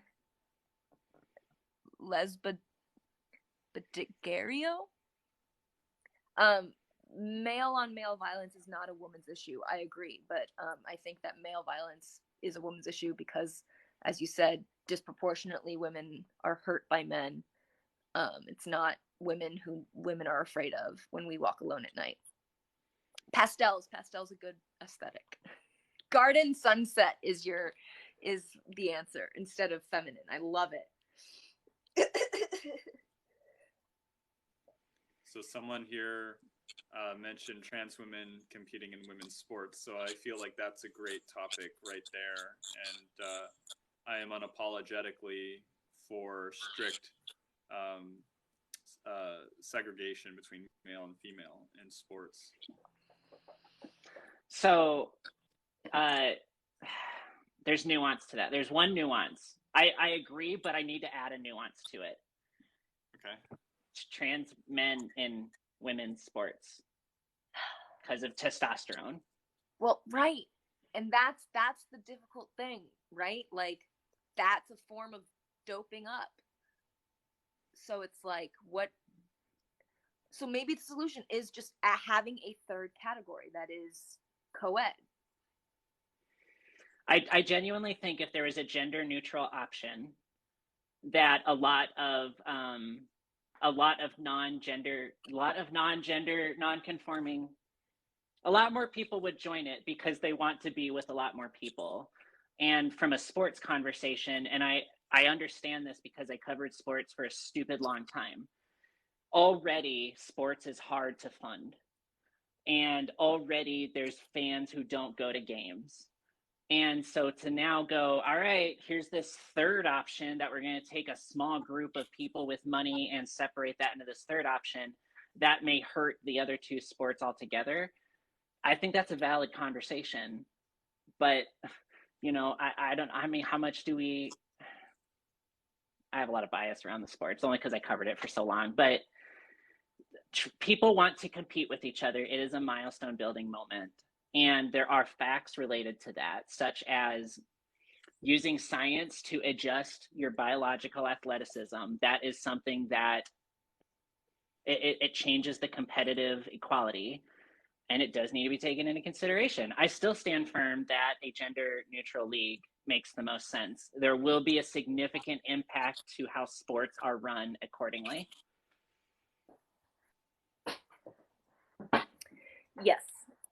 And for me, having a female-only team was essential for my mental health well-being. Like, as a girl, the freaking second-class citizen treatment that I got from boys growing up on the playground with sports, on sports teams, traumatic. And imagine being like the best player on the team, but being gaslit by everyone to thinking that you're the worst and that you're, going to hurt the team because you're a girl. Like, it's just terrible. So having a woman only team helped me build confidence and, just so many life skills that I would not have had even if there was one boy on that team. because that does change the dynamic of everything, and girls act different. Sorry, I'm with two dogs and they get a little territorial over toys, so I have to kind of like keep an eye out because I gave them each a toy. Anyway, I'm playing with fire right now. They'll be okay. They'll figure it out. Yeah. So, but I also want people to be able to play sports because I love sports. So it's like, don't get me started on the Leah Thomas Penn State. Don't get me started neither. Okay, can I say something about that?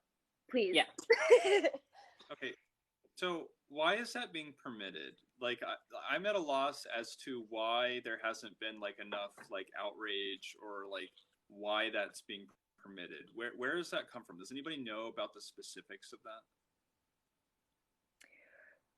Well, women's sports has been a joke to from my understanding, from a lot of perspectives. And like women weren't allowed to be in the Olympics until what year? I want to say the 60s. That might be wrong. It might be the 50s was the first. But like women fought really hard to get inclusion in sports. Colleges didn't even have women's sports team until the 70s. So women's sports has been a joke to the sports industry for a long, long time. And I think that this is just kind of the same culture, is that it's like, sure, like why wouldn't we let, I don't know. Yeah. That's a very fair statement. Yeah. The coach Someone said says they want the coach. I could see the coach wanting it. Like I have no doubt the coach wants to have Leah Thomas on the team.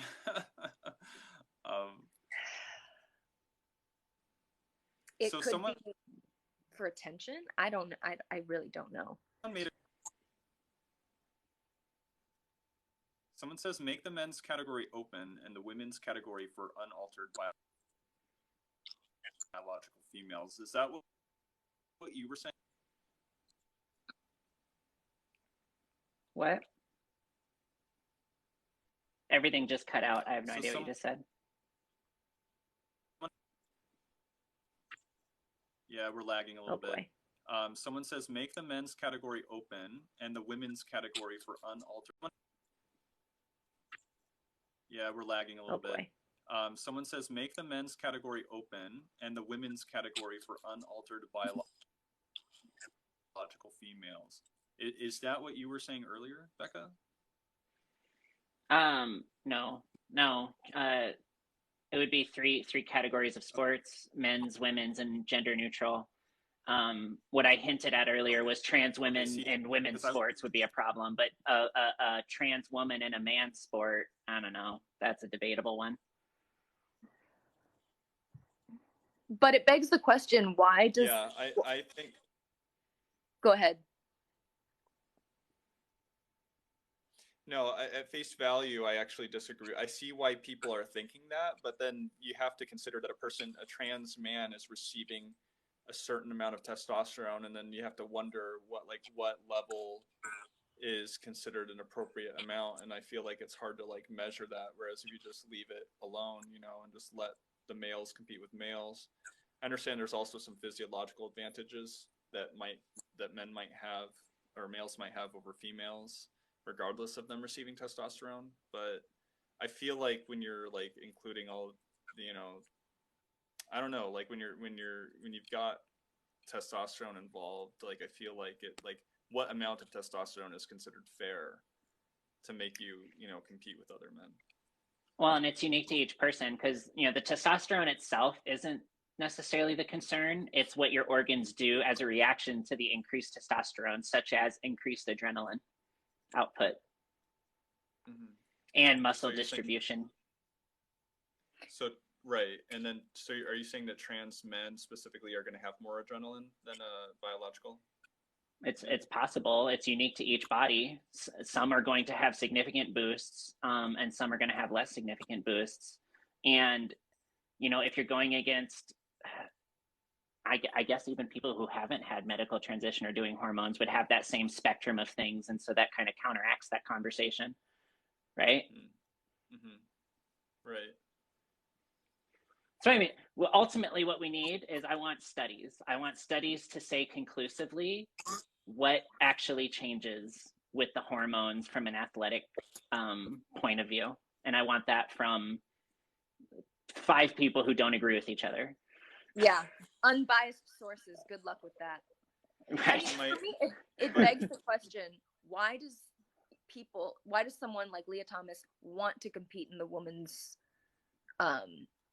like he knows it's unfair.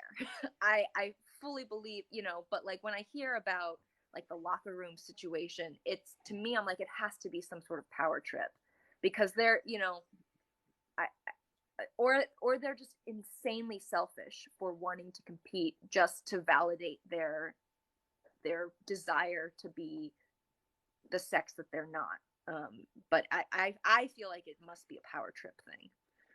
I think that does come down to character, and it's something I really struggle with when I've met a whole spectrum of people, and I could find a weaker person and I could push them down to feel superior. I don't do that. However, there are people who do that exist, right? And that could be, throw whatever labels you want there. That's why I really challenge trans people to take that self-responsibility. Like, okay, so if you know this hard truth, if you know it, like, let's not pretend, let's not play in the wordplay, you know it. What does that say about you as an individual? But I want to compete and I want to do this. There's consequences with all the decisions we make. Like, it does, if I decide to go cliff jumping and I break a leg, guess what? That has a consequence. So if I decide to have this lifestyle, piercings is a good example. If I get my chest pierced and I am lifting a box and it grabs the piercing and it rips it off, right? There's a direct consequence as the result of that action, regardless of the intent of the action, but it's still something to evaluate whether or not I should be lifting that box, knowing that I could rip my thing off. Right. And the thing is that men who take estrogen could still compete in the men's category, right? Or is that not the case? I think they could remain fairly competitively fair. Like, my personal experience with hormones is that my stamina went down, but my strength necessarily didn't. Now, some of my muscle groups did change a little bit. Yeah. But for the most part, I just can't do things as long or as hard as I was able to before. But that doesn't mean I can't, and that doesn't mean I would be necessarily disadvantaged, because I know, right, there's like the weak ass guy on the team that I could probably still outperform versus the biggest guy on the team. Right.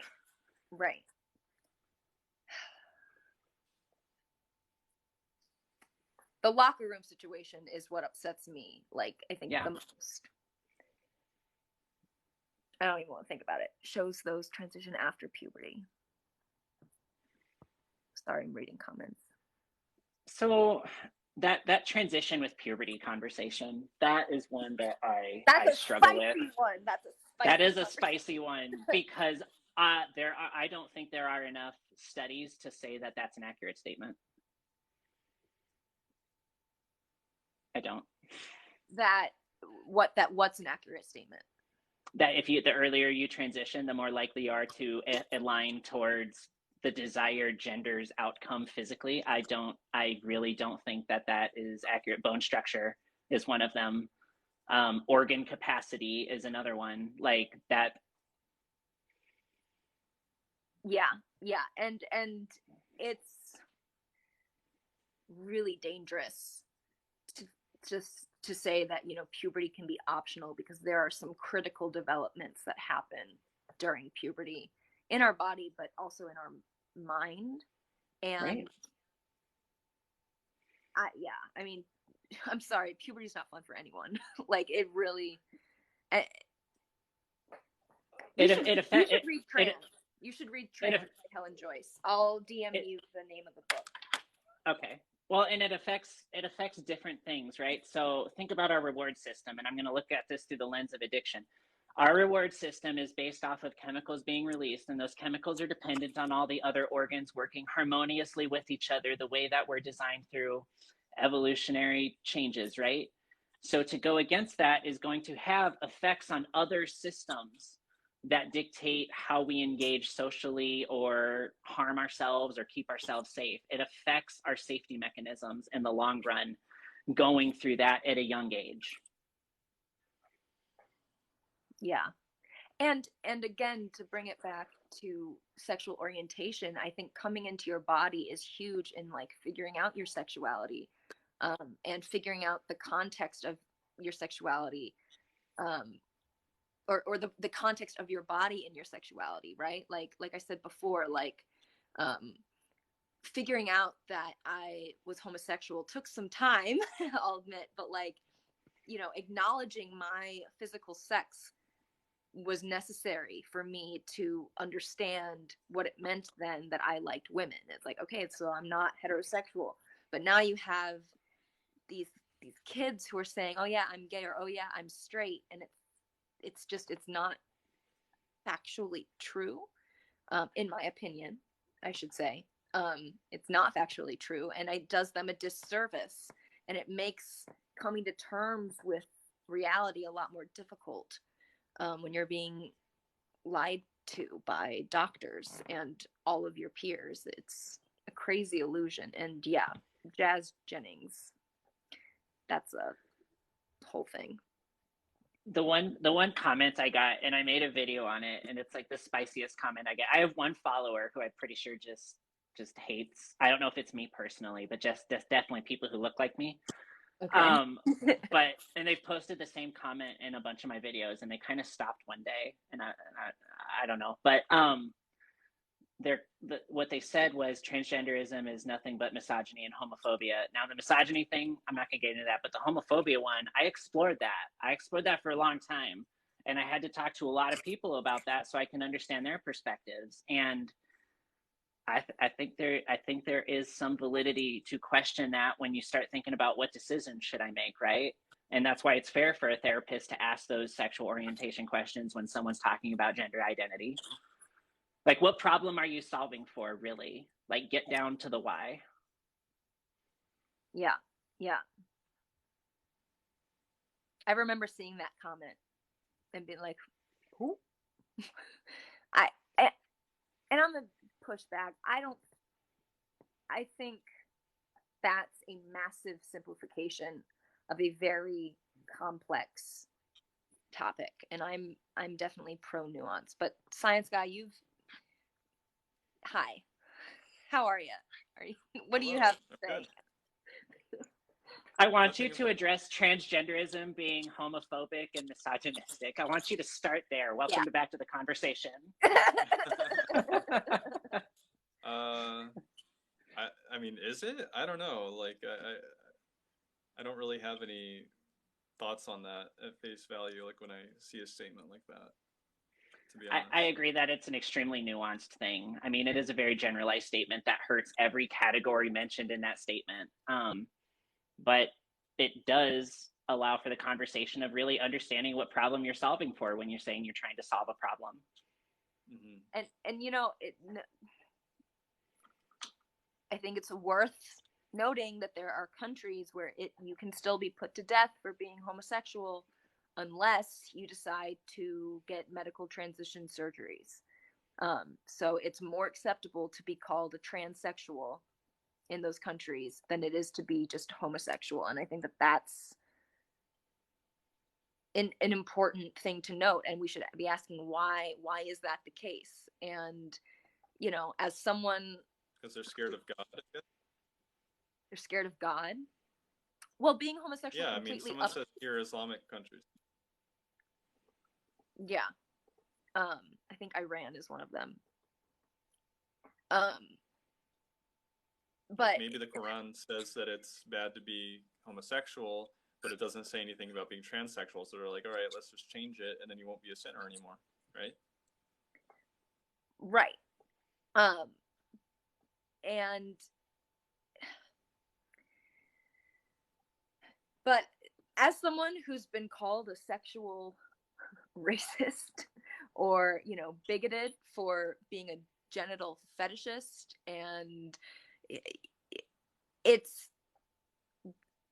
rape culture, I think, is really what it is. And I think that there are some homosexuals who the motivation for their transition is maybe to escape their fact. Like I know some transsexual people who just have never acknowledged that they are same sex attracted. Like they understand the difference between sex and gender and they talk about that, but they will not acknowledge, okay, I am this sex and I only like members of this sex, which means I am a homosexual.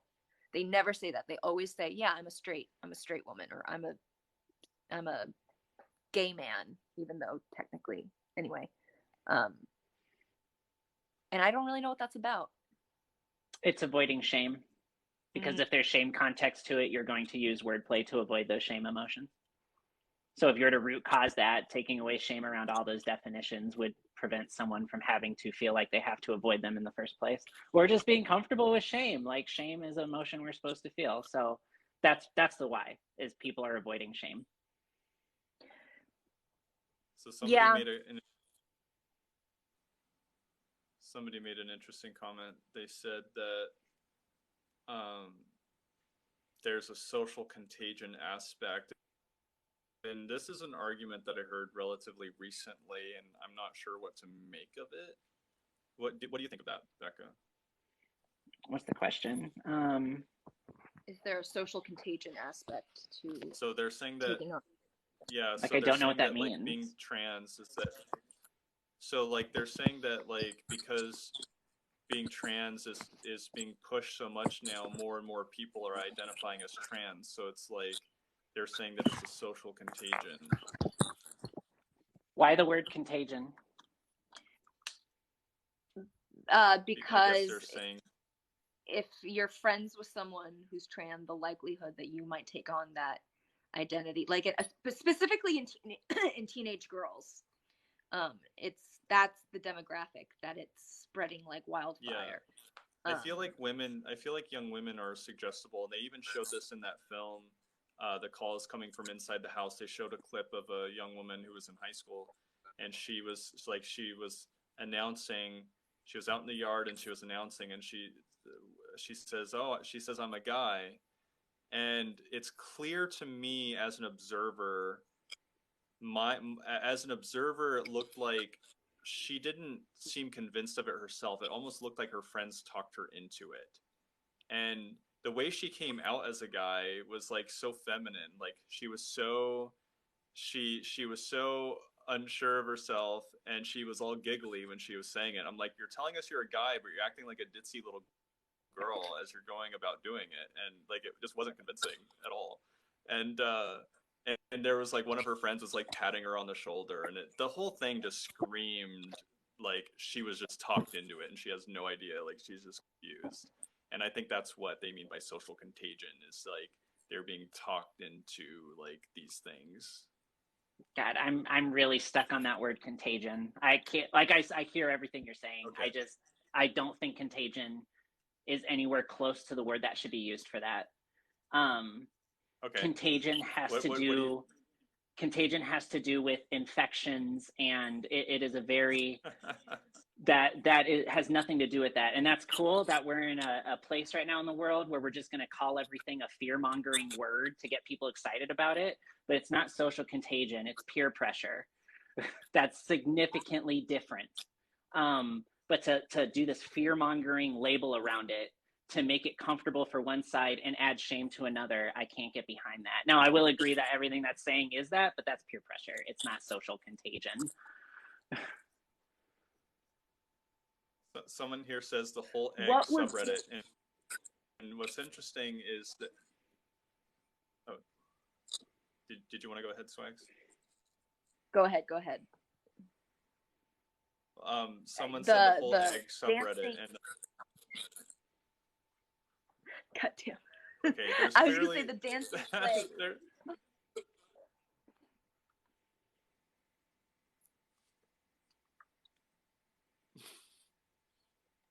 Should I just keep my mouth shut? Because it seems like there's a disconnect. There's like a time delay, and it's like making it awkward. You can go ahead, Swags. I was just gonna say I saw something in the comments about the dancing plague, and I don't know what that is, but it sounds interesting. That's all I wanted to say. So this person is referencing the call is coming from inside the house, because in that film they start off talking about the dancing plague and how it was a supposedly social contagion. I think maybe mass hysteria, I think there's another term.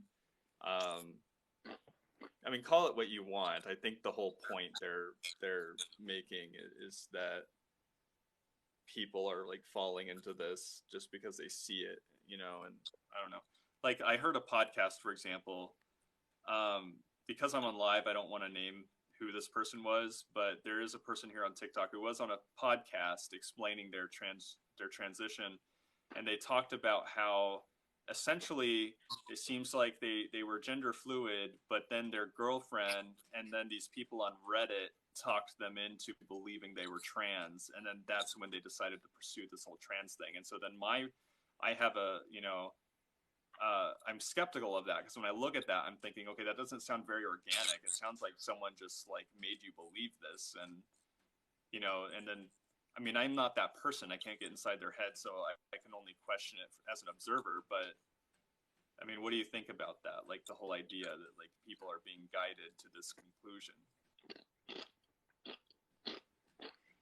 I don't know. Can we apply it to a much bigger political conversation and say that that's also happening?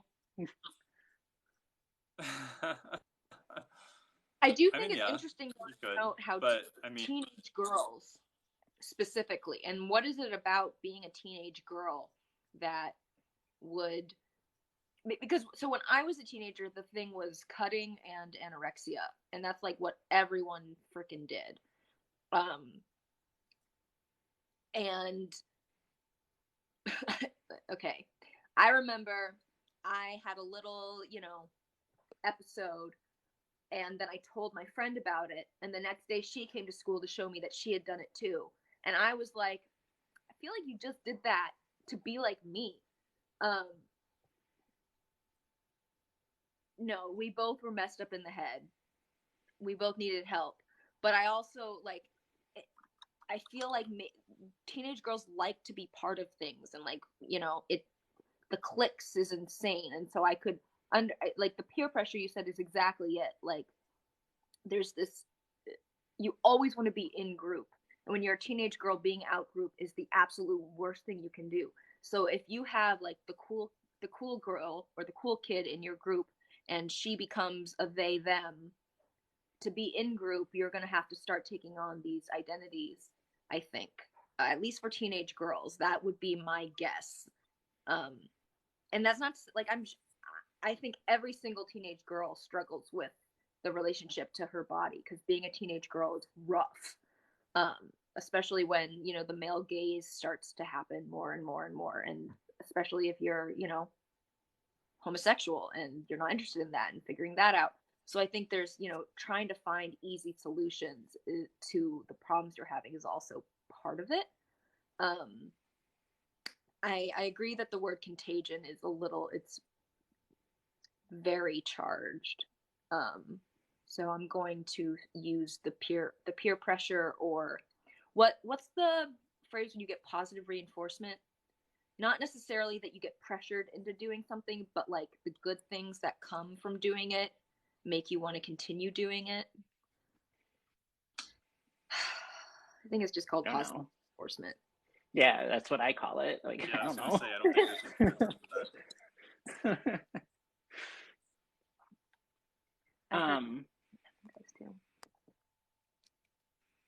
I don't know. Got a lot of people here. We're at like 27 now.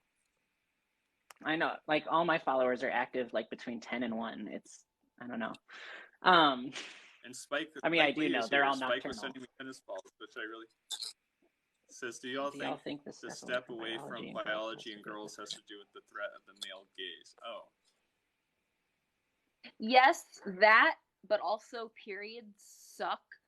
And I mean, you can also learn to love your period, but like it's a huge thing, bleeding once a month. And that on top of school is a lot. Um, and then just the way that boys start treating you, um, but more so like the like dynamic of, I'm trying to think of a way. It starts with an F and rhymes with duckability. If that makes sense. So there's like a duckability standard that you can meet as a woman, but as a teenage girl, and you begin to pick up on that duckability standard and trying to play into it because you can get things when you play into it, and it can really mess with your head. And I think that when you're, you know, girl, you begin to wake up to that, especially during puberty, and you don't want to participate in it, or it makes you uncomfortable. And so yeah, Spike, I think that that's what it is. It's not even the threat of the male gaze, but it's like a reaction to it, for sure. Judgment per se of pronouns and such, as we never know what's really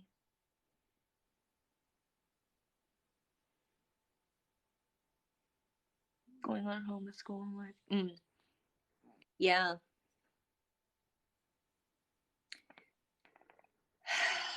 I the people. Yeah. I wouldn't say I don't judge when someone has 6 pronouns in their bio, but I'm not gonna use them. And that I understand is really mean in some people's perspectives, but like, you know, I think it's fine if someone wants to have, you know, rat self or it and its, but I'm not gonna call you it. Like I'm like, I'm just not, like, that feels wrong to me. I don't know, this full circle back to pronouns. It's like forced dehumanization. I saw someone who had the pronouns it, and I just felt sorry for them because I just saw it as like a self-hatred kind of thing. And that's the alienating in the body that's all actually solving for. Like, I genuinely think that is a valid part of the conversation, is because of my life experiences, I don't want to be part of this human experience that I've been part of up to this point. So I'm just going to be creative and make it up. And the more creative I am, the more validation I'm going to get, which is going to solve the lack of validation I had in the first place. And when we don't have boundaries because you're called transphobic and all kinds of things, it's going to get affirmed in a toxic way. I think there is a balance, but I think the pendulum is swinging too far in the wrong direction. So I know I asked you this and you did give me an answer, but now we have more people, so I'll ask it again. You know, what would you suggest would be a way for someone like me, who like will not use it itself, but I also want this person to know that I see their pain, I recognize that they feel this way about themselves, and they want me to be able to like see them for their whole humanity, and that I do see them for their whole humanity, but that I refuse to change my language in order to make them more comfortable. But I still have full respect for them, because the language I use is not a reflection of my feelings towards them. It's just a reflection of how I'm able to communicate what I want to communicate. Like, is there any way that I can make this clear without changing the language that I use? Why do you want to respect their humanity to begin with?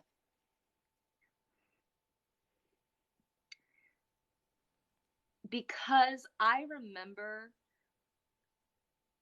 what it felt like when I was called she, her, and woman, and how it made me feel.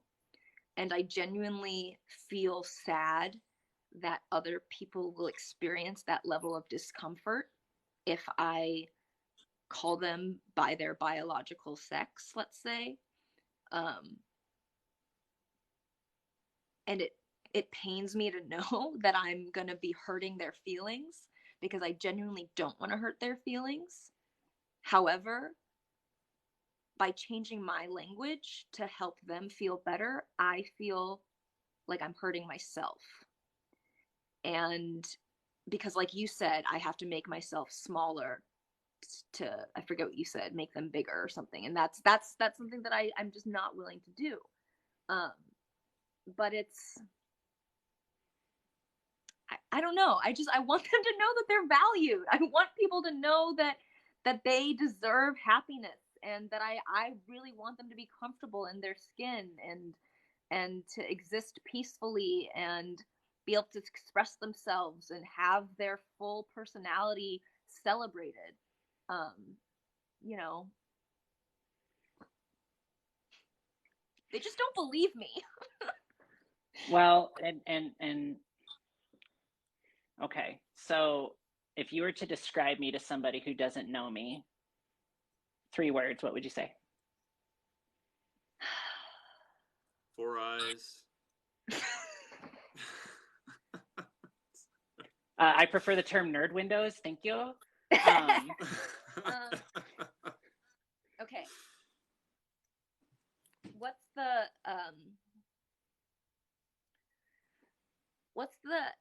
like the female Sailor Moon. Okay. I would say you're a guy with Sailor Moon vibes who is extremely I want to say empathetic, but yeah, that, I guess, yeah. The guy with Sailor Moon vibes who's empathetic. Guy with Sailor Moon vibes who's empathetic. Yeah. Okay. Spike, I love these says the uncomfortable guy. spaces. I picked up on that too. That's so weird. So out of all of my personality traits, Guy and Sailor Moon are neither of those two, right? So why those 2 out of those 3? Because I see, from my perspective, you're a biological male, and you have really pretty sparkly blue eyes that like sparkle, and long hair that's like a vibrant color, and you wear this necklace that I assumed was Sailor Moon, but it might not be. And you know, have a very, I don't want to say feminine way of dressing because we talked about this before, but a very, so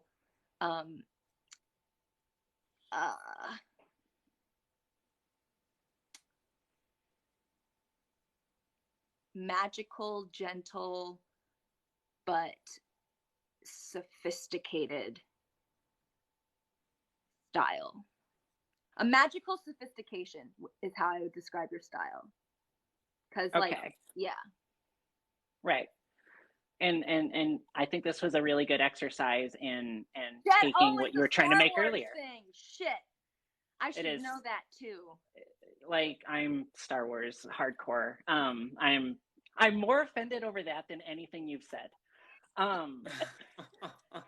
But no, I think this was a very good exercise, and exactly what you're trying to point out earlier is that we use these gendered terms, but if we didn't have to describe traits that don't need to be in boxes, we would be able to show something differently. So had you used those different terminologies to begin with, instead of saying a guy who Sailor Moon vibes, loathe Sailor Moon, by the way. So, like, I'm so sorry. Offense number 2. But so you want to recognize the humanity. You want to give people the respect, right? So, and all of the things you said about me wasn't in a discriminatory or a disgusted way, right? You were just stating personality traits. However, some of those personality traits and that representation was put within the boxes that you want to break down to begin with, which reinforces why we should probably do better exercises around doing that. And we all tend to fall into that moment in a time and a space of impulsivity, right? The reason you probably did that is because I asked you on the fly and you didn't have time to construct a very specifically worded thing and adjust to it. Well, that's how people work. right? It takes a serious amount of skill set building to be able to adjust on the fly for everyone's possible experience. And, I put that lack of emotional resilience with people on them for not building that skill set to handle it when it doesn't happen. And so I will reinforce your idea that you shouldn't have to adjust because they don't have the emotional resilience and understanding that that's going to happen. However, there's also something to be said about, okay, you have humanity, and I appreciate you, and here's all these things I appreciate about you. But in this power dynamic, I am not going to make myself feel little, and so I'm going to reinforce my things that I believe in, regardless of how you believe in them. And that is to establish a power dynamic, which, based on the relationship, maybe it's necessary, maybe it's not. I boil everything down to who we need to have in our lives and at what respectable level that makes sense in that relationship, right? So if you are someone who is never going to use the terminology I want you to use me for, I'm just not going to have you in my life. Like, and that's fair. And that's the part of the conversation that we need to both sides be very open to having, is like, all right, so I know the internet makes us think that we're supposed to have a tribe of infinite people. No, we do have to be selective over who's in our tribes or not. And we don't need to force other tribes to fall into our tribes. But we do need to be full consent and transparency with each other over our intent, because I would still let you talk to me however it is you want to talk to me, because I know you see those other personality traits in mine, but you're not going to see that in a person walking into a bathroom or in a locker room or whatever, right? So it's all about self-responsibility and what you're willing to do in that negotiation with your relationships, and what relationships you're even willing to have. But you need to have emotional resilience to face the rejection, to face the failure, to face that people are going to have impulsivity with their bias spectrum. That's just how we work. Yeah. I want to say I really You're appreciate. getting a bouquet now from Spike. Thank you. Yeah. Yeah. Becca's amazing. And I want to thank you for allowing me the space to be honest and, and helping me work through these tough questions and tough conversations. And, yeah, it's hard. And so I just want to say thank you. I really appreciate you. Thank you for being vulnerable and doing it. It's all about exposure. When we think about our pain and what we've had to deal with, you have your stuff, I have my stuff. Like, there's a lot about your characteristics that trigger a lot of things about me. But, the key to solving through pain and trauma is exposure with retreat, right? So I'm going to approach this space, comfort zone. I'm going to back off again. I'm going to approach it a little closer next time, back off again. That's why these spaces are so important to have. How you think today may not be how you think 5 years from now, but I can't go from here to 5 years from now with shame and hostility. I just can't. But I can have the hope that one day both of us, or either of us, or none of us, will adjust accordingly. And that's okay. That's an okay thing to accept. We don't need to be achieving this level of perfection today. We need to achieve this level of willingness today. Fucking snap.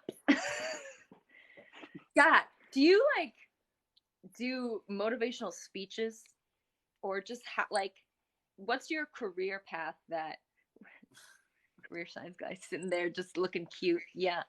Good job, science guy. I guess you just practice with these nuanced conversations. Like, is that how you're good at it? Or what advice would you give to someone like me and science guy to be able to do what you're doing, or at least understand it to the level that you do? Are you okay being wrong? Yeah. Are you okay being wrong even though you're right? Say that again? Are you okay being wrong even though you know you're right?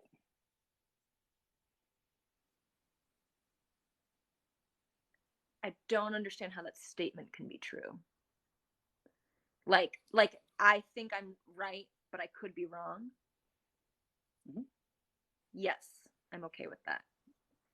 I mean, I hope that I am able to be challenged and then go back and be like, I could be wrong.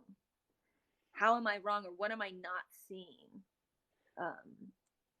That's the big thing I'm finding with people who are having these healthy conversations, including Science Guy, is that it's that willingness to look at the lens with the possibility that our lens can be different. Not that it's wrong, not that it's right, but that it can be different. And these people who are able to have these conversations in these ways are the ones who are willing to acknowledge that hard truth. We have an unhealthy rejection of being wrong or guessing wrong or being called out, when the reality is that we're all in guessing at the end of the day. And I can't understand why we have to be afraid of guessing. And yeah, sure, there's shame around it. I don't care whether someone shames me around guessing, right? Like if I don't know the stove is hot and I touch the stove, I'm not gonna be like, you're an awful human being accordingly. I'm gonna be like, oh shoot, I learned the stove is hot. And these things apply across the board. I can't tell you how many healed people who heal other people that they're vulnerable and they say what they're going to say, but they don't say it with so much conviction that they are irrefutably right. They're willing to see that other lens with compassion, but you do have to verbalize that. Like that can't just be an internal thing. You do have to show people on the other side of the conversation that you're willing to do that. And what I've learned is when you show people that is something that spreads in the conversation. It may not be the first time, but after 10 times, I guarantee it makes a difference with every type of person. That's very cool. I lead a lot of support groups, and those support groups are very diverse. And this is what it is. I'm going to say something. It's probably going to piss half the room off. I will take in what they say. Maybe I'll adjust, maybe I won't. But what I want to do is I want to connect with those people who I pissed off regardless, because we're all there to do the common goal of healing. I make those adjustments in those spaces, which is why I just got good at it, because I have them all the time. I like talking about feelings. That's awesome.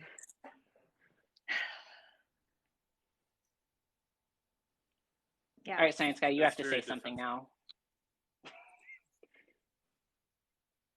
So it's funny because you say you like talking about feelings, and I'm very opposite. I like to talk more about thought structure and language, and I'm very analytical. So I love to explain complex topics and how pieces fit together.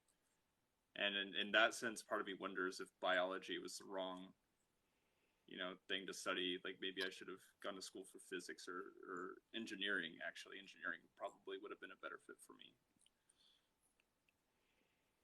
And so it's just really interesting, it's like how we have these like different personality types. Are you into Myers-Briggs personality types? Mm-hmm. So what are you? What do you fall into? So I've taken so many of those things. What were the themes of that one? Like INFP. Yeah, no, I don't know. That one I don't know. Okay. I know it exists. I never took it. What's funny is that like I was always so skeptical of those. Like seriously, like for years I always just looked at that and poo-pooed it, until one day I actually took it because a friend was kind of into it, and so they were like got me into it, and so I took the test, and it told me my personality type, and then I was reading all the different profiles, and I was like, this is actually really accurate. And what I thought was really interesting, so my test came back saying INTP, and I definitely identify with all the traits of the INTP, and then there were different subcategories of the INTP, which also accurately pegged me. And so it kind of sold me on the concept. I know a lot of people still poo-poo it, and that's fine. But for me, having taken the test and like read like all the descriptions, like I felt like that it had validity.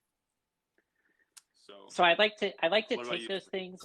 I like to take those things and take it one step further. So it's cool that you understand all that about yourself. That's valid. I take that same information and I understand how that fits into the other personality types. And that may be the difference between my motivation and your motivation for that understanding. That has served me very well in my industry of like, okay, so like one of the ones we take is you're basically categorized into like dominant, analytical, and two other things. Well, I ended up between dominant and analytical, but what that means is when I'm in a conversation with the two other things, that we have to use these skill sets and language things with each other so we work together instead of work against each other. And so that's what I think about those personality things, is not only is it is great to understand about yourself, but take it a bit further. Apply it to understanding the other personality types so you know what you can and can't do to work together instead of against each other. No, I definitely am in full agreement with that. I didn't mean to imply that that was the only application I saw for it. What I'm trying to say is that when I saw how it applied to me, that gave it validity. Whereas before, I thought it was just like another type of horoscope, basically. But yeah, no, you're 100% on point. Especially if you're trying to manage people and work in groups, you definitely have to understand the different personality types. And perhaps you don't use Myers-Briggs. Perhaps I know that there are other ways of mapping personality types, and there's a lot of like controversy around Myers-Briggs. That's why I even asked about it before, because sometimes when you bring it up, some people are like, "Oh, F that," you know. Oh, I mean, I'm a big fan of the Strength Builders one personally, but because I could throw them on my signature. I've never done that one. I've only done the Enneagram because my mom wanted me to. I don't remember what I was. That's the one where it's like it's a circle and like you overlap, right? In different categories. Yeah, like, and it's numbers. I think it's like 1 through 9. And you are your top 3, I think. I don't know. I don't know. In Strength Finders, I'm learner, responsibility, woo, analytical, and something else. There's a people one. Woo, yeah. As in, I try to, I have charisma. That's the nice way to put it. I have charisma. That you do. What did you say it was called? Strength what? Strength Builders or Strength Finders.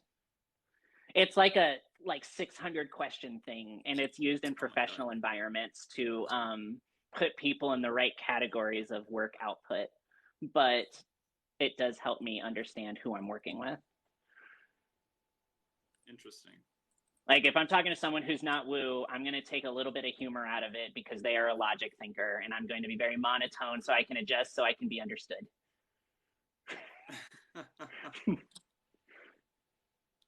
That sounds like a superpower, though, like your ability to adapt and navigate different personalities.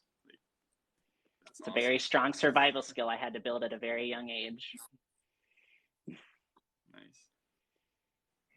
I'm going to have to head out and walk these dogs, but this was absolutely amazing. And I feel like I learned a lot, and I'm so happy that I got to jump on this live and connect with you both. And Becca, it was nice to officially meet you. You're amazing. And yeah, thanks for creating this space and for being how awesome you are. Thank you. And Science Guy, you're cool too. This was Science Guy's idea, to be fair. Damn. Well, yeah, amazing. And, one day we can play the Nintendo 64 Star Wars game. I don't know if you ever played that. Just stop. Don't patronize me. All right. Bye. All right. Bye. Wait, do you guys? Do you all game? I game. I'm a gamer. What do you game? Xbox. Mainly. So all right. So that's it. Okay. So you're a gamer. Okay. Yeah. No. I'm a parent, so I don't have the time anymore. But I like RPGs mainly. Shooters. Like I just finished Halo Infinite because I will never stop loving Halo. Nice. What do you play? So PC? I used to play. I'm going to sound so cliche, but I used to play a lot of Call of Duty, but that was years ago. Now I grew up on Nintendo, so I'm still fond of Nintendo games, specifically a game called Super Smash Brothers. So Yeah. I was like, I nerded out on that game for so long, and even now, like, there's Melee. I'm always a fan of Melee. Melee is just a beautiful game, and but I'm really in. I still play Ultimate. I've been playing it since it came out, and I was actually planning on playing it after this live just to chill out. I'll Who's never your who's your go-to character in Smash?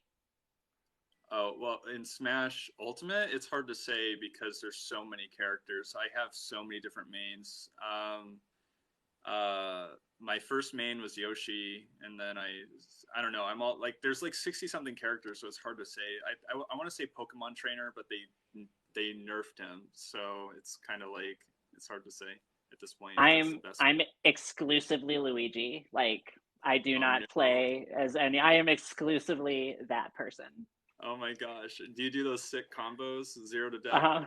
Yeah. Are you serious? Yeah, I'll sit there and take a beating for 10 minutes just to have that one good hit. Oh my gosh, that's so funny. So you have the Nintendo Switch. That's cool. I do. Yes. Okay, so maybe one day we'll get to Smash. That'll be fun. That will be fun. Look at that thing we have in common. Yeah. Nobody ever wants to play me though, because I always kick their ass, and like I feel like I'm too aggressive in the game, and then like people play with me for a short while, and then they realize I'm relentless, and then they're like, I don't want to play with you anymore. And it's like I want to find someone who's like, as you know, as aggressive as I am. You know, battle it out. Like that's what the game's about. It's a lot of fun. I'm that kid that does the low kick all the time, and you can't touch them because it's the annoying low kick. I'm that kid. Yeah. Nice. All right. Becca, Well, I think this was successful, and I appreciate the conversation. Yeah, same here. Looking forward to, seeing more videos and furthering this discussion. Absolutely. You have a good week. Right. You too. Bye.